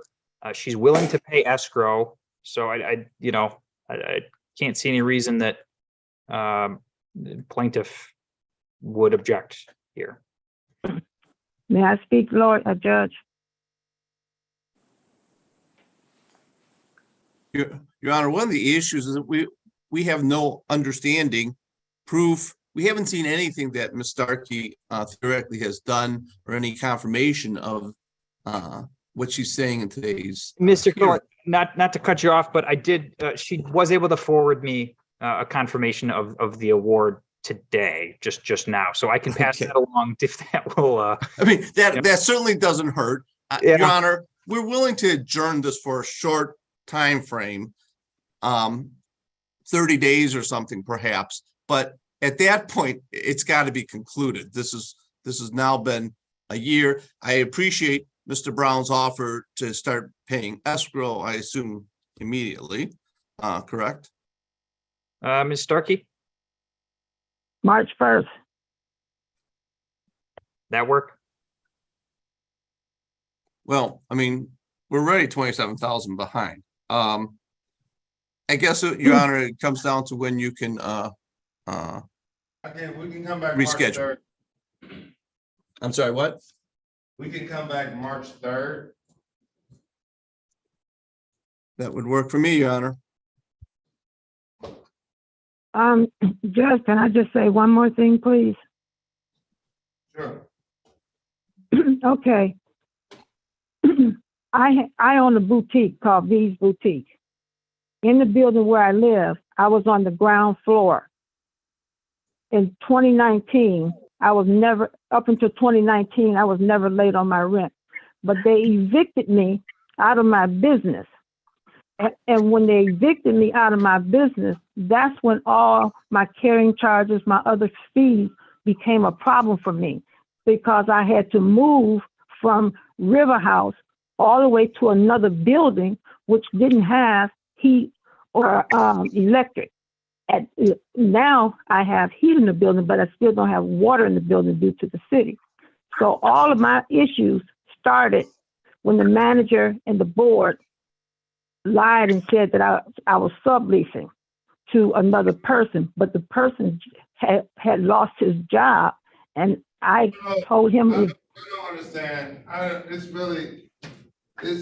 understand what you're explaining to me, Ms. Starkey, and it won't have a bearing on the results on March 3rd, 2023. The court's aware that there's a lot of rent owed. There's been an unprecedented 3 years prior to this. So I'll see you back in court on March 3rd at 9:30 a.m. Hopefully parties have a solution. Thank you. Check back with funding. It's good cause. Keep working hard and trying to access funds, Ms. Starkey. Good luck. Okay, I thank you so much. Thank you so much. Thank you. Your Honor. Mr. Cohen, could you email me an up-to-date ledger when you have a chance as well? Sure. Why don't you send me the confirmation? I'll reply with a copy of the ledger. Okay. And then let's try to talk before the next hearing. For sure. All right. Thank you. Connor, can you call me back? I will give you a call later today. Okay, thank you. All right, our party's ready on, is Brianna Terry ready? Is counsel for Brianna Terry ready? Hello, Your Honor. This is Tony from Lakeshore. Sorry about that. My power is going in and out right now. I'm connected via my phone using like a phone as a modem. So if something crazy happens, I'm not trying to duck this hearing. I'm going through a lot right now. I think someone hit a pole in my neighborhood because my neighbor who works from home also told me no power either. So I haven't had an opportunity to talk to opposing counsel, Mr. Scott, yet. I think it would be beneficial to talk in a breakout room real quick and maybe we can resolve this. I don't have co-host abilities either because I was kicked out.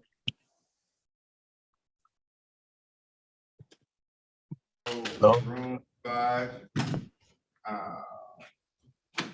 Attorney Scott. Yes. I'm going to put you in a breakout room, room 5. It'll be Okay. a prompt on the screen. Okay, I see I can find, I'm totally blind, Judge, but I think I find it. Is someone assisting you? At the moment maybe my wife come, but you said 5? I will move. Can you give me co-host privileges, Your Honor, so I can move Mr. Scott into a breakout room? Yeah, but I think he still has to approve of the move on his phone. That's the issue, because I can move you, Mr. Scott, but we can wait. We'll be patient. We'll wait until she comes back, and that's room 11. Thanks, Sean, Mr. Tate. Okay. Room 11, and we'll just sit tight until we can get you there. Room 11. Hello? Yes. So when your wife comes back, she'll be able to click OK, and we'll put you in room, and you'll be in room 11, so you can talk privately with the other attorney. Since we're on Zoom, that's our breakout room. So any other way, we'll be talking with everyone's present. So I want to give you all some private rooms. Okay, thank you, Your Honor. You're welcome. So as soon as someone is able to assist, they'll well, I think I can find it since she done that. I've been out of the break room before, me see. Okay.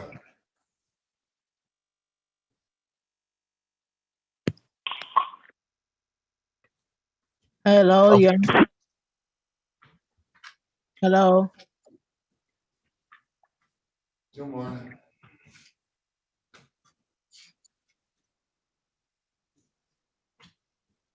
Good morning, Ms. Terry.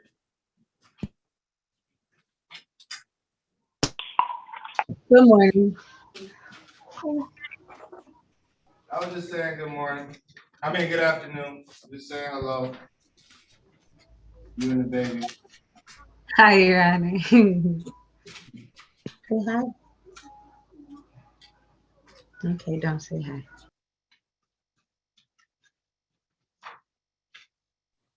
Hello, can anyone hear me? Can we help you? All right, I think we'll be able to knock this.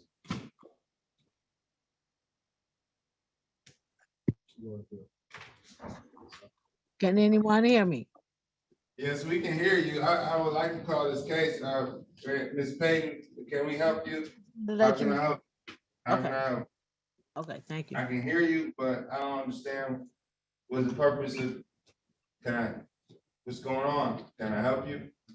I just wanted to let you know I was here.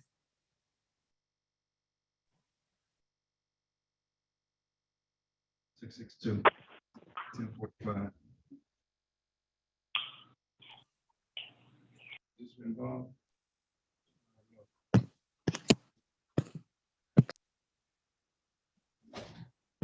Thank you for letting me know. Is Richard Clay present? Richard Clay, yes. Yes, I'm here. Okay, let's call this case. Calling case number 223946662. This is Richard Clay versus Omar Johnson and Ernestine Payton, and all occupants at 8535 Kentucky in the city of Detroit. May I have appearances?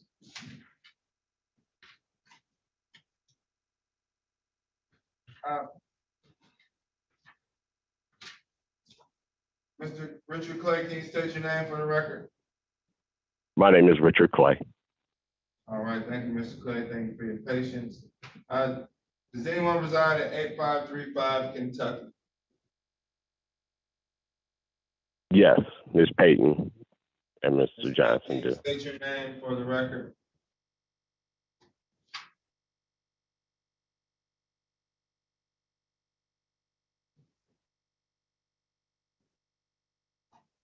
Ms. Payton, you just chimed in and disrupted the court. Could you please state your name for the record? Ernestine Payton. Thank you. Thank you for your patience, Ms. Payton.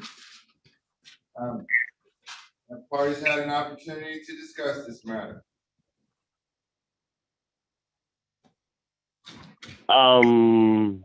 We haven't really discussed it, but it's kind of like at the same point that it was before. All right, well, it helps when parties talk. Do you have counsel, Ms. Payton? No. Why would we wait? Okay, it's 10:45. All right, proceed. How would you like to proceed? Mr. Clay, I see there's a summons, a complaint. The residential leave. Go. I'm listening. Yeah, we were here before, and the judge told me to get the lease in. That was a while ago. So I got the lease in and the proof of ownership. But I was just waiting for Miss Payton to make some type of payment. That hasn't happened yet. So I don't know what Miss Payton's plan is. Ms. Payton, what's your plan? My brother is gonna loan me 600 and I'm gonna send that off today when he get off work. And I didn't hear what you said. okay. My phone is going dead, so I'm trying to put it on. Can you hear me now? I can hear you. I just didn't catch it the first time. Okay. I'm gonna try and make a payment today of 600. Can you hear me? What's the total amount owed? Miss Richard. The total amount owed is, all of the numbers on my form, Your Honor, were scratched off, but there is, so I don't have the exact number here, but she's at least like 4 to 5 months behind. I need a total number. I can't grant you a judgment. Well, if you issue a judgment. Hold on, this is what the only thing I needed to know is at the time, I think it was 2 months, right? What you have there, Your Honor, was 1,200. Was it 1,250? Or was it 21? Rent was paid through June 30th, 2022, with a total rent due and owing of $3,125. Okay, all right. So there hasn't been any payment in the past Since the Sarah. 4 months. Right, since. Okay, when was the last time you paid, Ms. Payton? The Sarah had paid what, 1,200 for me? Yeah, I think when it 1,200, Mr. Richard. Yeah. Yeah, but that was back in the summer. That was for June and July. There hasn't been with the 3,100 that's owed there. It's basically 4 months added to that. January, December, November, and October. So with 625, it's 1250. It's 2,500 with the 3,100 for rent. And that's what the late fee is too, right? Well, the late fees is 25. That would be an extra 100. So 3,100 plus 2,500 plus 100, it would be 5,700. So When can this be paid? huh? Is there a plan to pay? Can you all work out an agreement, a payment plan? Does the court have to just rule on this, or can you all work this out? Well, she's saying that she could pay $600 maybe today, but she owes $5,700. So I don't know how she's gonna rectify that. Put you all in the breakout room, see if you all can Okay. figure something. Now Okay. Call a few cases and then just chime in. Okay.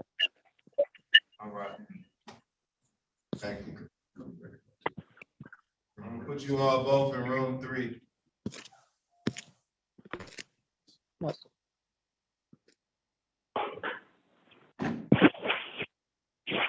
Ms. Payton, when you see a prompt to go to join the breakout room, please join. Thank you. Yeah.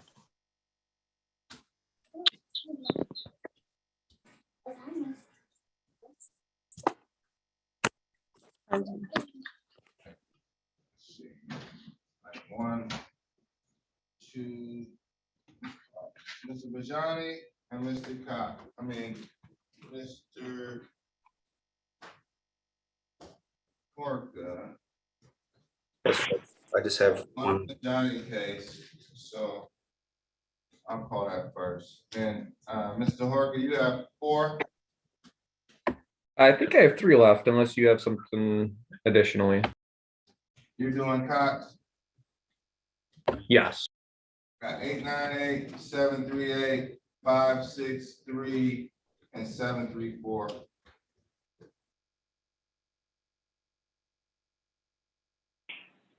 So I'll call Bajani's, hopefully one of those dismissal or something. Calling case number 22393034. This is Mutual Property Management versus Annette Irving, accept and occupancy 7703 Grandmont Avenue. Could I have appearances for the record? Good afternoon, Judge Eli Bajani, P 74626 on behalf of the plaintiff. Good afternoon. Does anyone reside at 7703 Grandmont Avenue who's present in the Zoom? Counsel, you may proceed. Yes, Judge, thank you. Today's the date and time scheduled for a subsequent hearing, non-payment of rent.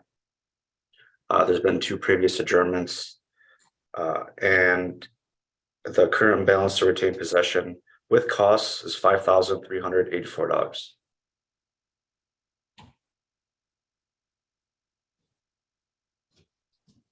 Default judgment is granted.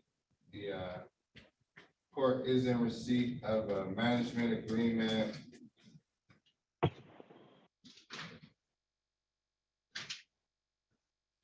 well as a lease. Please submit a ledger. Will do, Judge. And thank you, Your Honor. I think that concludes all my matters this morning. All right, thank you, Mr. Bajani. I'll see you tomorrow. All right, see you tomorrow. Calling case number 22394898. This is JVVP Properties versus Kayla Williamson, occupants of 977 East Brentwood Street. I'm here. Good afternoon, Joe Horka, P 75969, representing the plaintiff. Thank you.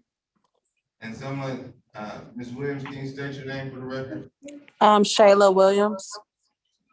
Do you reside at 977 East Brentwood Street? Yes. All right. And for the record, your name is Shayla, not Kayla, correct? Yes, Shayla. Kayla is my sister. Okay. And is she present? No, she is not. Okay. All right.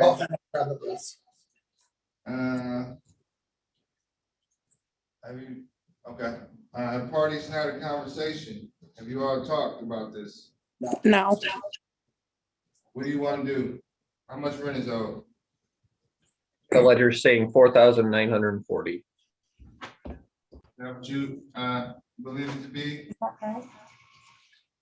You would like to make arrangements? I would like to make arrangements to pay.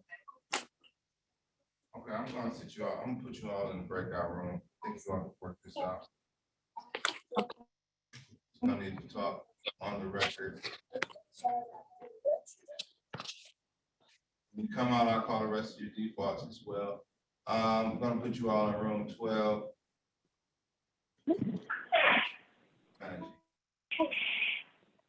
Okay, I'll move.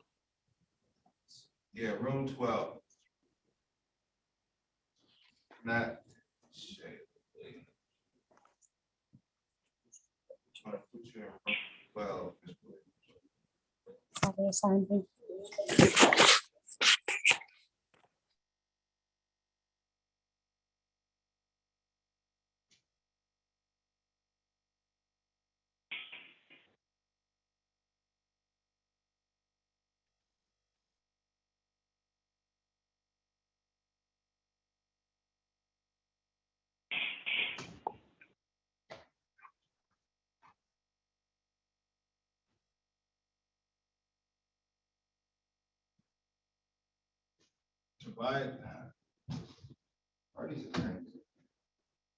Calling case number 22394411, Diamond Hardy versus Edward Brown.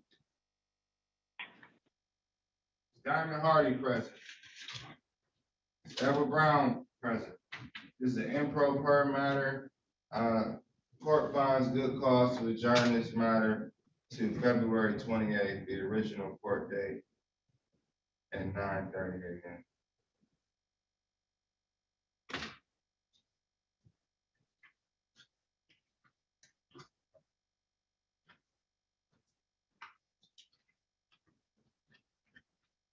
Case number Omar Johnson and Richard Clay, ready?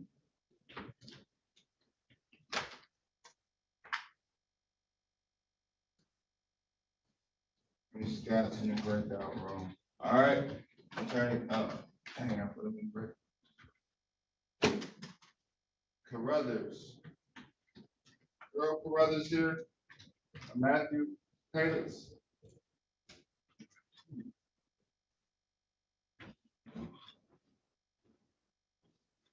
Calling case number 22394865 CCCBD Detroit LLC versus Earl Carruthers and all occupants 313 Park Avenue, Unit 633. Neither party has appeared on this matter. However, counsel was present earlier, and it's my understanding that parties were unaware of the new date. The court finds good cause to adjourn back to its original date, February 28th, 2023 at 11:05 a.m.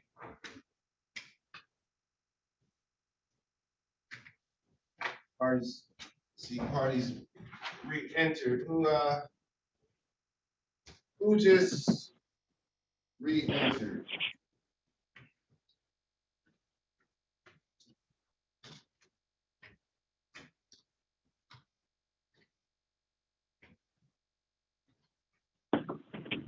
Calling case number 22395625 RP Unlimited LLC versus C. Harrison and all occupants of 15634 Madeline. Could I have appearances for the record?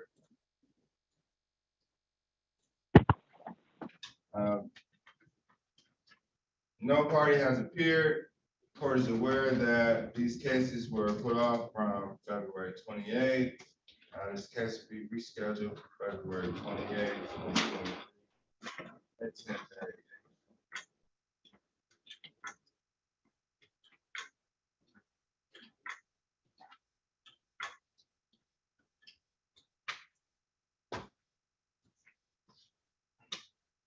All these cases are back.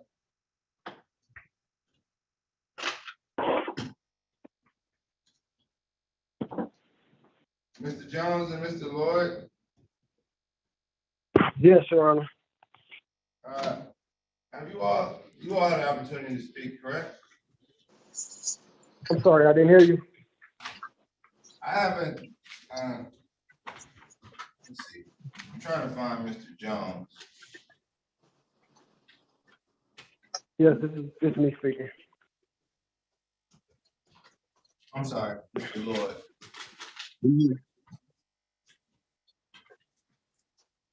Oh, that's Mr. Lloyd right here, Dennis Mont? Yes, All right, you reside at that property as well, right? yes. Okay, did you all work out an agreement? Cause I don't know. No, you. And Well, this is what's going on, Judge. I just had, last year this time I died. They brought me back to life. call the case. I just wanted to know, I'm not gonna call the case because you all aren't on the record yet. So I can't get into details without calling the case.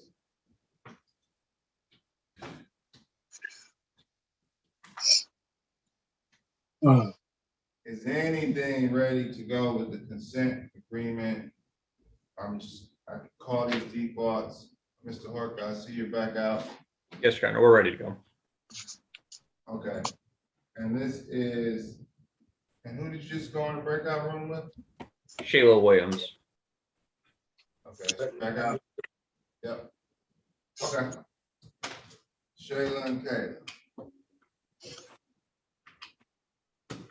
Calling case number 22394898, JVVP Properties versus Shayla Williams and occupants of 977 East Brentwood Street in the city of Detroit.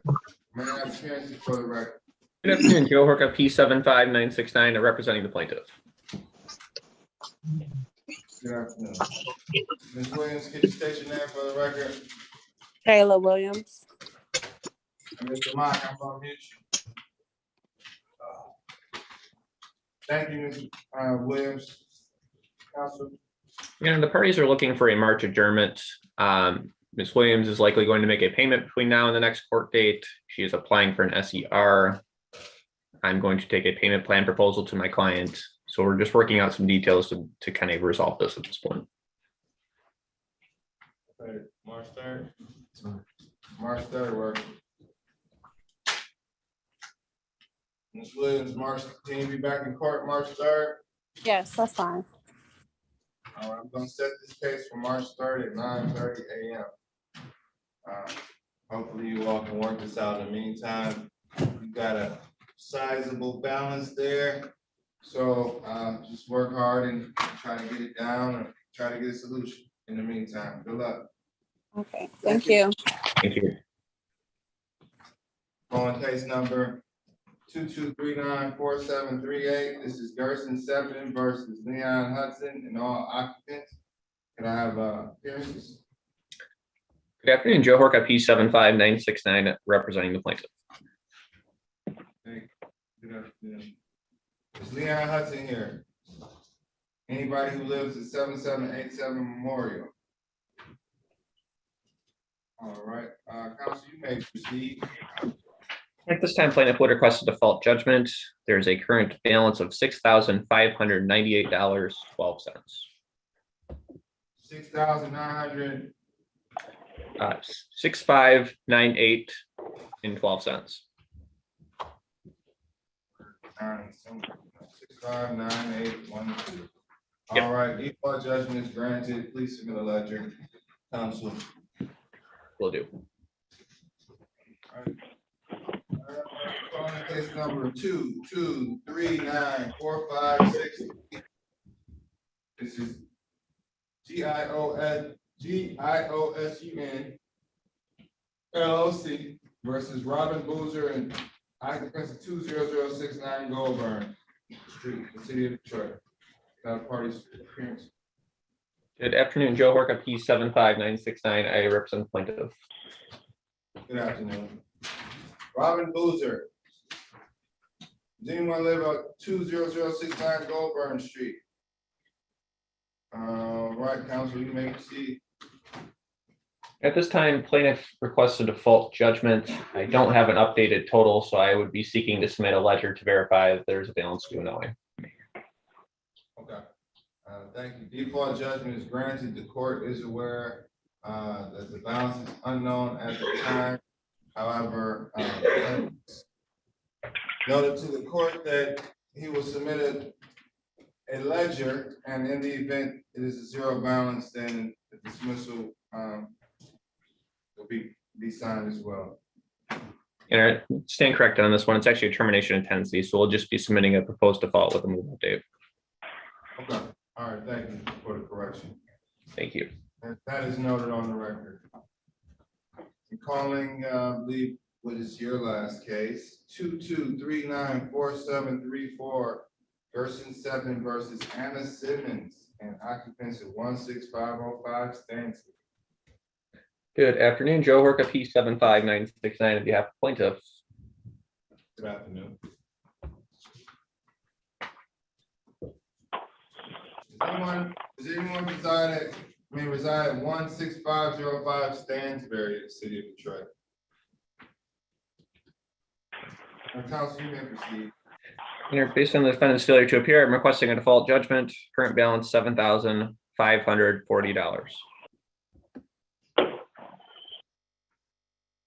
7-5. Default judgment is granted. Thank you very much. All right. Do you have any other matters? I believe that's it for today. All right. Thank you, Mr. Horka. Probably see you tomorrow. Yep. Thank you, Judge.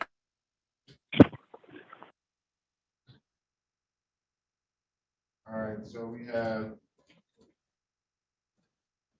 case with the two attorneys in the breakout room. And we have Clay and Ernestine Payton in the breakout room. All right, and Mr. Jones versus Mr. Mack. I'm recalling your case. The only case I can call right now, so I won't be cutting you all off. Let's just try to get to a solution. If we can't, we'll set another date. Recalling case number 22394768. Tobias Jones versus Diana Lloyd, Dennis Mack, and all occupants 18466 Ashton. Do I have appearances? Yes, how you doing? How you doing, judges? This is Mr. Tobias Jones again. Good afternoon. I see you've gotten the routine of stating your name on the record. Yeah, so basically, Your Honor, he's been in my house. Go ahead. Mr. Mack. Mr. Mock, I'm sorry. I'm here. Could you state your name?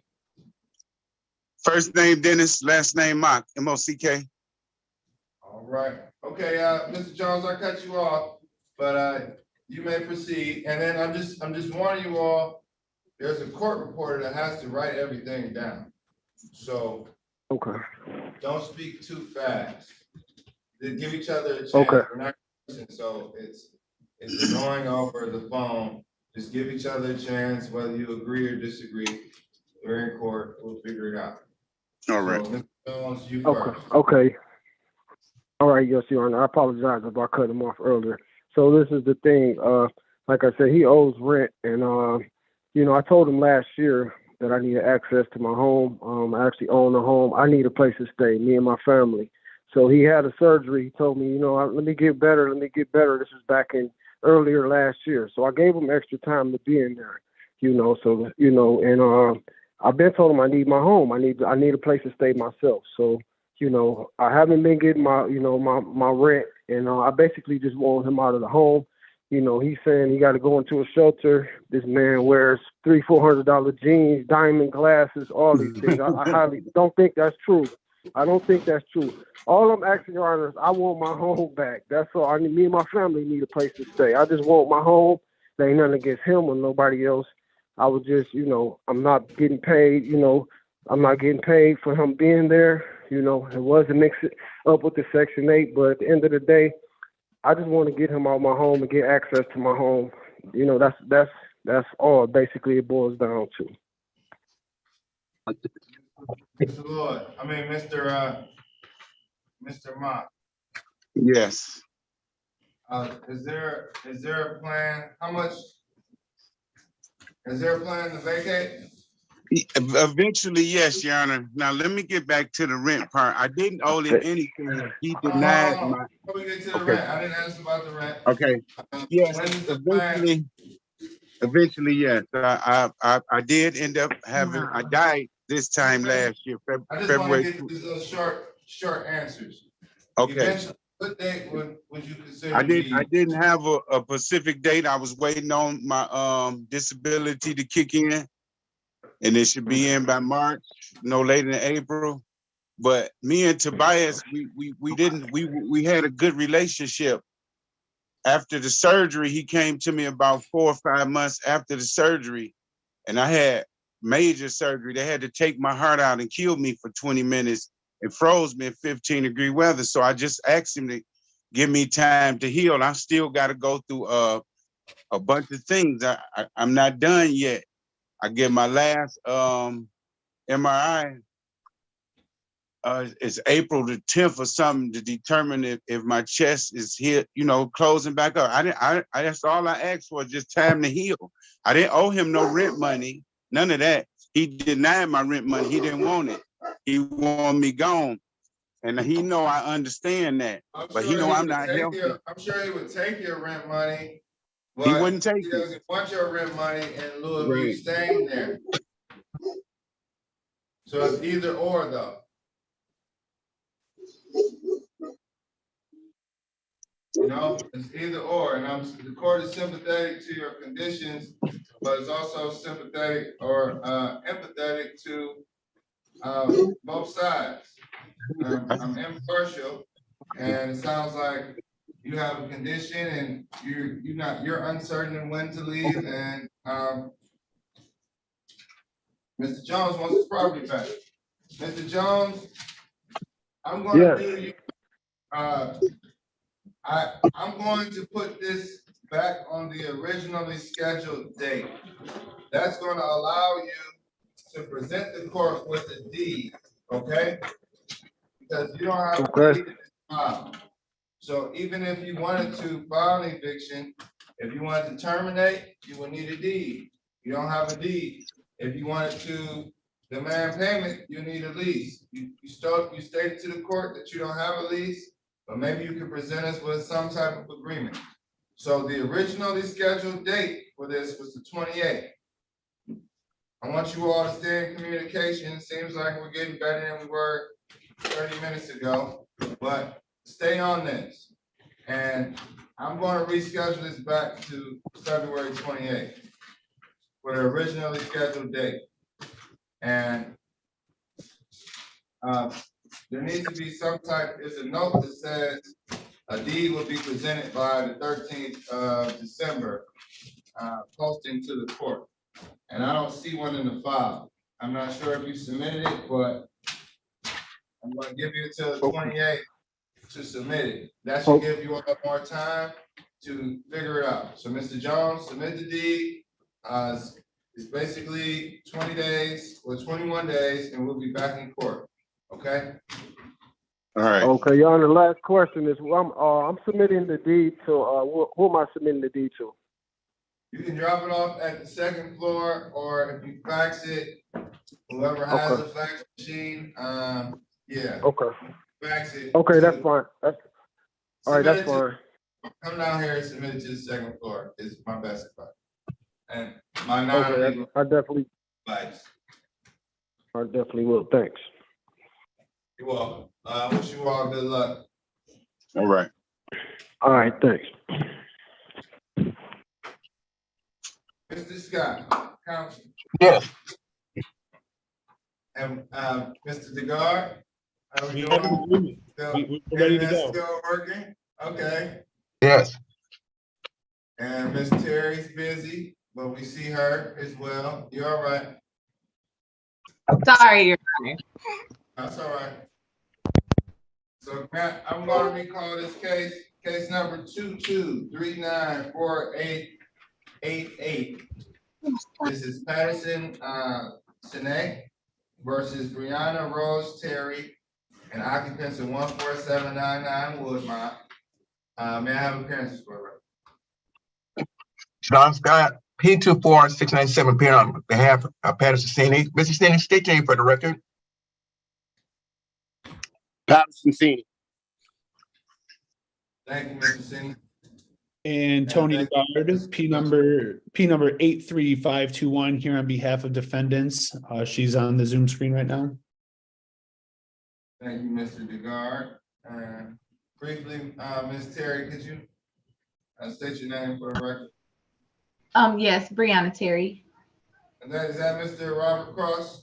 President? Yes. Yes, Mr. Robert Cross. Thank you, Mr. Cross, and thank you for your appearance today, both of you all. Party's been able to work out a resolution? Yes, Your Honor. Yes, Your Honor. Great. All right. Would you like to put the terms on the record? Yes, sounds good. So parties have agreed to enter into a conditional dismissal that's going to state that the defendants will either pay the balance in full or vacate the property in 45 days. The 4B will be checked. Defendant has been explained what 4B means and the effect of that on the conditional dismissal. We'll also add in a term stating that a writ to be issued immediately if the defendant fails to vacate or pay by the date. All right. Is that the understanding? Yes, Your Honor, and also they are to continue their pursuit to get the ERAP funds. Okay. What'd you say about ERAP? They're to continue their pursuit. And my client is aware they have been trying to get the ERAP funds. So he was just concerned about the time passes, but I explained to him they don't have control over that, but hopefully with this matter and having counsel now, it can be expedited and get done within the 45 days. Is that correct, Mr. Cini? That is correct, sir.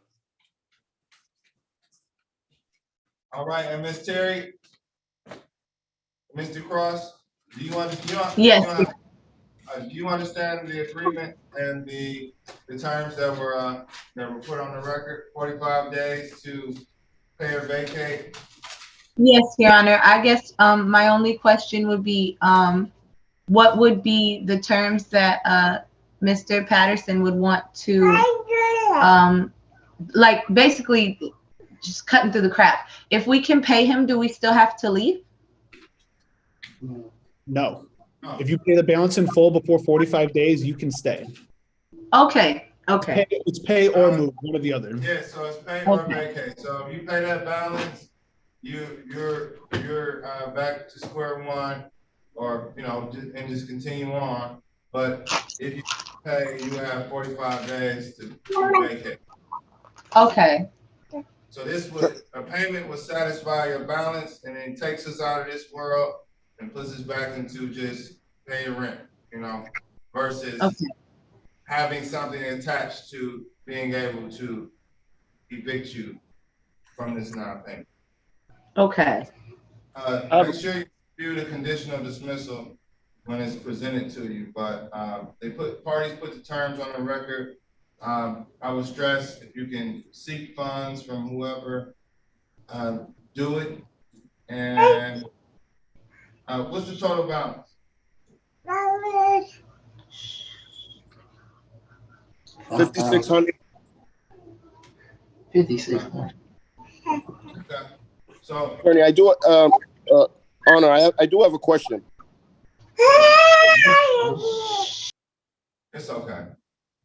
Go ahead. So my question is, her lease right now is outdated. She's on the old lease, which was a 1-year lease from January 1st, 2022 to January 1st, 2023. So because of the non-payment, we've been going through this process.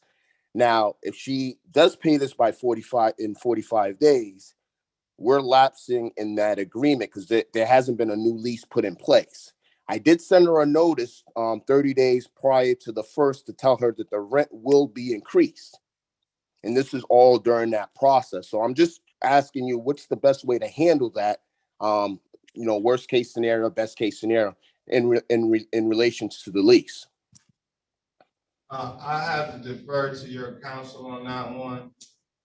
Mr. Scott will be able to answer that and provide you with the best way to deal with that. I can't provide legal advice. I may have an answer, but as an impartial judge, I can't tell you which way would work better for you. I can just I can advise and rule on the law. But Mr. Scott can assist you and give you some insight on that. But okay. Well, Your Honor. But I wish parties well. And do we need a control date? Should we come back? I don't believe so, Your Honor. I'm gonna draft this conditional dismissal, send it to council, and we'll be on our way. Okay, Ms. Terry, Mr. Cross. You know your mission. We're not going to be back in court. Notice to file. If payments are made and a writ is filed, it's a high likelihood we'll have a writ hearing, but 5,600 here right now. So, keep working at whatever you're working at. Thank you, Mr. Scott, for your patience. Thank you, Mr. DeGard. Thank you, Your Honor. Thank you, Your Honor. Thank you. Thank you. Madam Court Reporter, this is our final case. I was trying not to bring us all the way to 1:30, but obviously, I know we had to take a break before 1:30. So it looks like we're in striking distance. Okay, Judge. So we only have a few cases left. Solamente uno. Oh. One case left and we're done. So we're gonna move both parties to main session. Start. Mr. Tate. Here we You have this matter? No, I'm not on this matter, Your Honor. Do you want this matter? Which matter is this? I'm not afraid to take it. I think this is improper. I'm going to motion for a dismissal. We're going to start there. Okay. That's the way my co-counsel taught me how to go for it, Mr. DeGard. Just ask for a dismissal off the bat. And I think that's the most productive way. Case number 223946662, Richard Clay versus Omar Johnson and occupants of 8535 Kentucky in the city of Detroit. Could I have appearances for the record? I'm Richard Clay. Good morning, Mr. Clay. And we have both. Do we have Mr. Johnson or someone check in from this property? Ernestine Yes, Payton. it's Miss Payton. Okay. I recall some dialogue. Have parties been able to come to some type of resolution or workable or move out date? Move out dates work too. Okay, two things, Your Honor.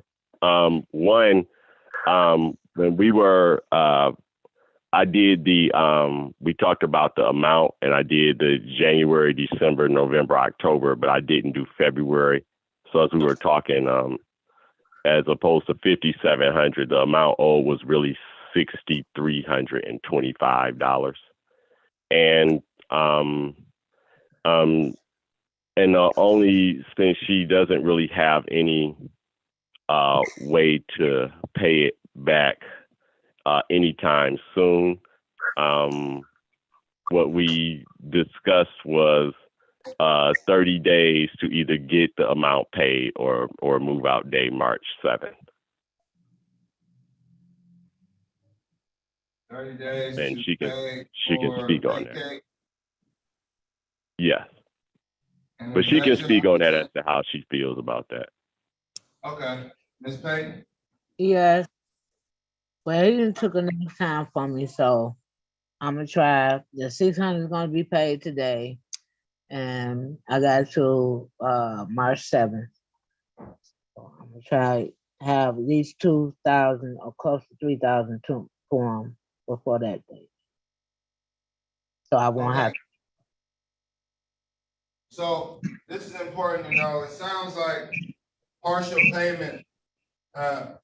In the event she makes a partial payment, we'll have a writ hearing in this matter, Mr. Johnson. So if she keeps chipping away, we'll enter a balance today. We'll enter a judgment today, giving 30 days to vacate from the date I get the judgment. Ms. Payton, Yes. keep making your payments. You're gonna pay today. We'll continue to pay, and then Mr. Johnson, if you feel she's stopped paying or after that judgment date she hasn't satisfied it, and you want to file that writ, you file it. I'm gonna look at my notes and see, okay, Ms. Payton may have paid some money, or you're gonna put on there, oh, she paid $1,000 or $3,000, and then we'll have another hearing further down the road. Are parties okay with that? Can you so can you tell me what kind of dates we're looking at? Like, will we still be looking at the 30-day time window? This will conclude your case. I don't want to confuse you. 30 days to pay. We'll be entering a judgment today with the move out date for March 8th. Okay. Unless the money is paid. What I'm saying is, in the event half of the money is paid, there may be a need to have a hearing to clarify whether you still want to evict her. But if you file a writ, the court's going to assume that you want to go through with the eviction. So if parties are okay with the 30-day move-out date, the court's okay with it. Mr. Johnson, you would just have to submit a judgment to the court, and I'll enter it by consent for a move-out day of March 7th. Okay. All right. Okay. So I need to prepare a judgment on a judgment form, and what do? I fax it in using the same fax number that I used before. If it's not an inconvenience to come down to 36th District, I would come down to 36th District, go to the second floor, get the judgment form, and submit it on the second floor so you know it's there. You can even come. Okay, I will do that. If you I will do that. I will do that. And if she pays enough of the money by March 7th, to where I'm willing to, it's okay for her to stay, then you saying I file a writ. If you don't, I'm not going to evict. Nothing's going to trigger an eviction other than you filing a writ of eviction. So if you decide, okay. You see what I'm saying? So if you decide to let it slide, that's totally up to you. But if you were to file an eviction and she's making payments and it gets close, we're gonna have a hearing anyway, because I want to make sure everything's, make sure I didn't miss a payment or something. So if it's real close, I'll have a hearing, but I'm gonna leave it to you all. Okay. If she starts getting close, how do we let the court know? I guess that's what I was trying to figure out. You just don't file an eviction. Okay. Gotcha. Okay. Okay. Good luck. I appreciate you all working with each other and being civil and patient. And usually that results in a good outcome. So that concludes the docket for today. I wish you all luck. Thank you. Send that judgment in and I'll sign it. Okay. Ms. Payton, stay in communication. What's your name? Hello. All right. Thank you. Hello. Miss Adrian Washington. Hello? We're done. Yes, this is she. We're done. Yes, sir. What case are you on? You said what case? Yes. Are you a defendant? Are you? I'm a defendant. You have a case number? I don't know my case number. Yours against? Virginia Park Townhomes, First Housing Company.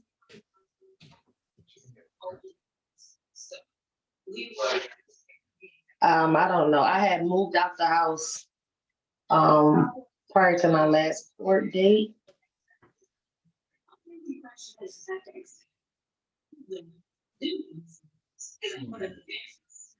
I don't see you on this docket this morning. I don't remember seeing your case being called either. Maybe because I moved out the house. They just wanted their property back. I want to make you want to make sure you don't have an eviction, which is why Right. being responsible. Yes. I think you might be in Sean Jacquet's courtroom. Madam Court Reporter, thank you for today. Oh, you're welcome, Will I Judge. see you tomorrow?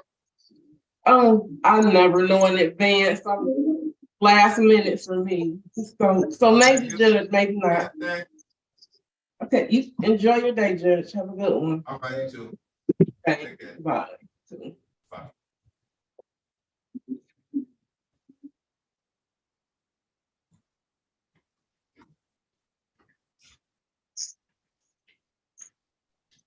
See you on Friday, Judge. Thank you.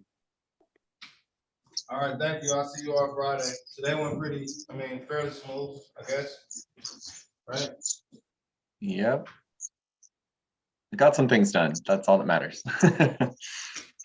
All that matters. Thank you, Your Honor. Have a good day. All right, you too. All right, Attorney Counsel. So you still don't see my Judge? What'd you say? You still didn't see my case? No, we have not located your case. I don't see it. I think you're in 538. Did you check 538? I was in a lady courtroom earlier and she sent me to you, and I've been in your courtroom since 10 o'clock. I was in hers from 8:30 to when she sent me to you. Okay. All right, so what courtroom did they send you from? Say that one more time. What courtroom were you in? 533 initially? The lady, I can't think of her last name was like yours. She said you're supposed to be in my brother's courtroom. I don't know what that meant. But That was my sister that sent you here. yes.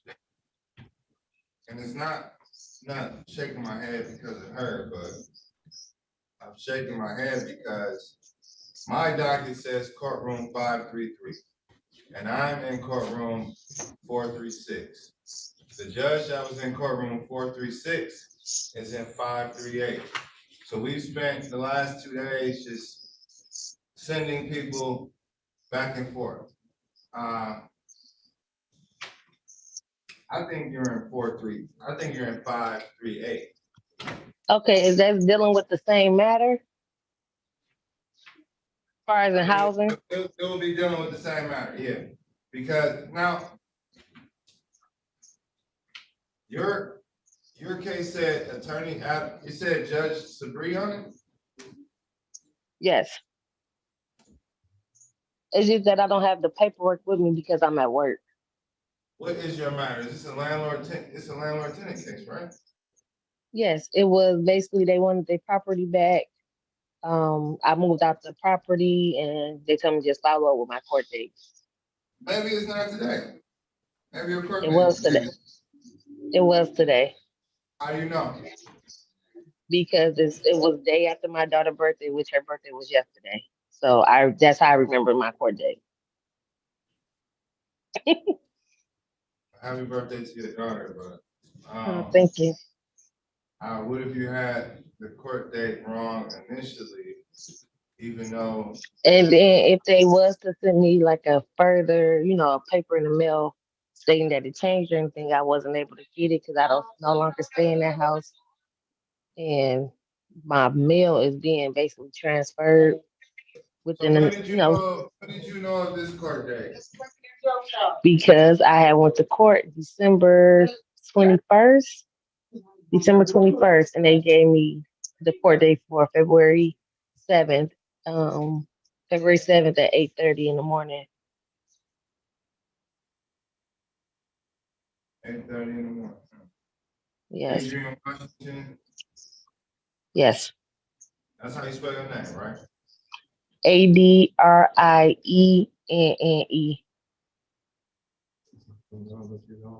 All different types of ways. She might be the, what you call it, occupant. So, I don't know. You might be listed as all occupants. If that's the case, we don't know. I need a case number. See if you can track down a case number and then zoom back into the court tomorrow. I'll if I called it today, I'll set it aside if it's appropriate or cause the issue. So, you still have life, but we need a case number. Okay, so I can go when I get off, go home, get the case number, and call back into your court tomorrow morning. Come back tomorrow morning, 9:30. I'll be here for sure. Okay. All right. All right. Good luck. Have a good day. Thank you. You too. Bye. Victor Jones, what is your case number? Hi, good afternoon. My case number is SX410. Jones, is this a preliminary exam? Judge Williams. I'm sorry? Judge Williams? Judge Williams is covering Judge Sabree's old document? Traffic, yeah. Okay, this is traffic. Correct. Okay, Mr. Jones, my sister, Aaliyah Sabree, is a judge here. You have Judge Sabree on your document? Yes, Your Honor. Yeah, you're in the wrong courtroom, but we're getting a lot of this. So she's going to Larry Williams? Yes.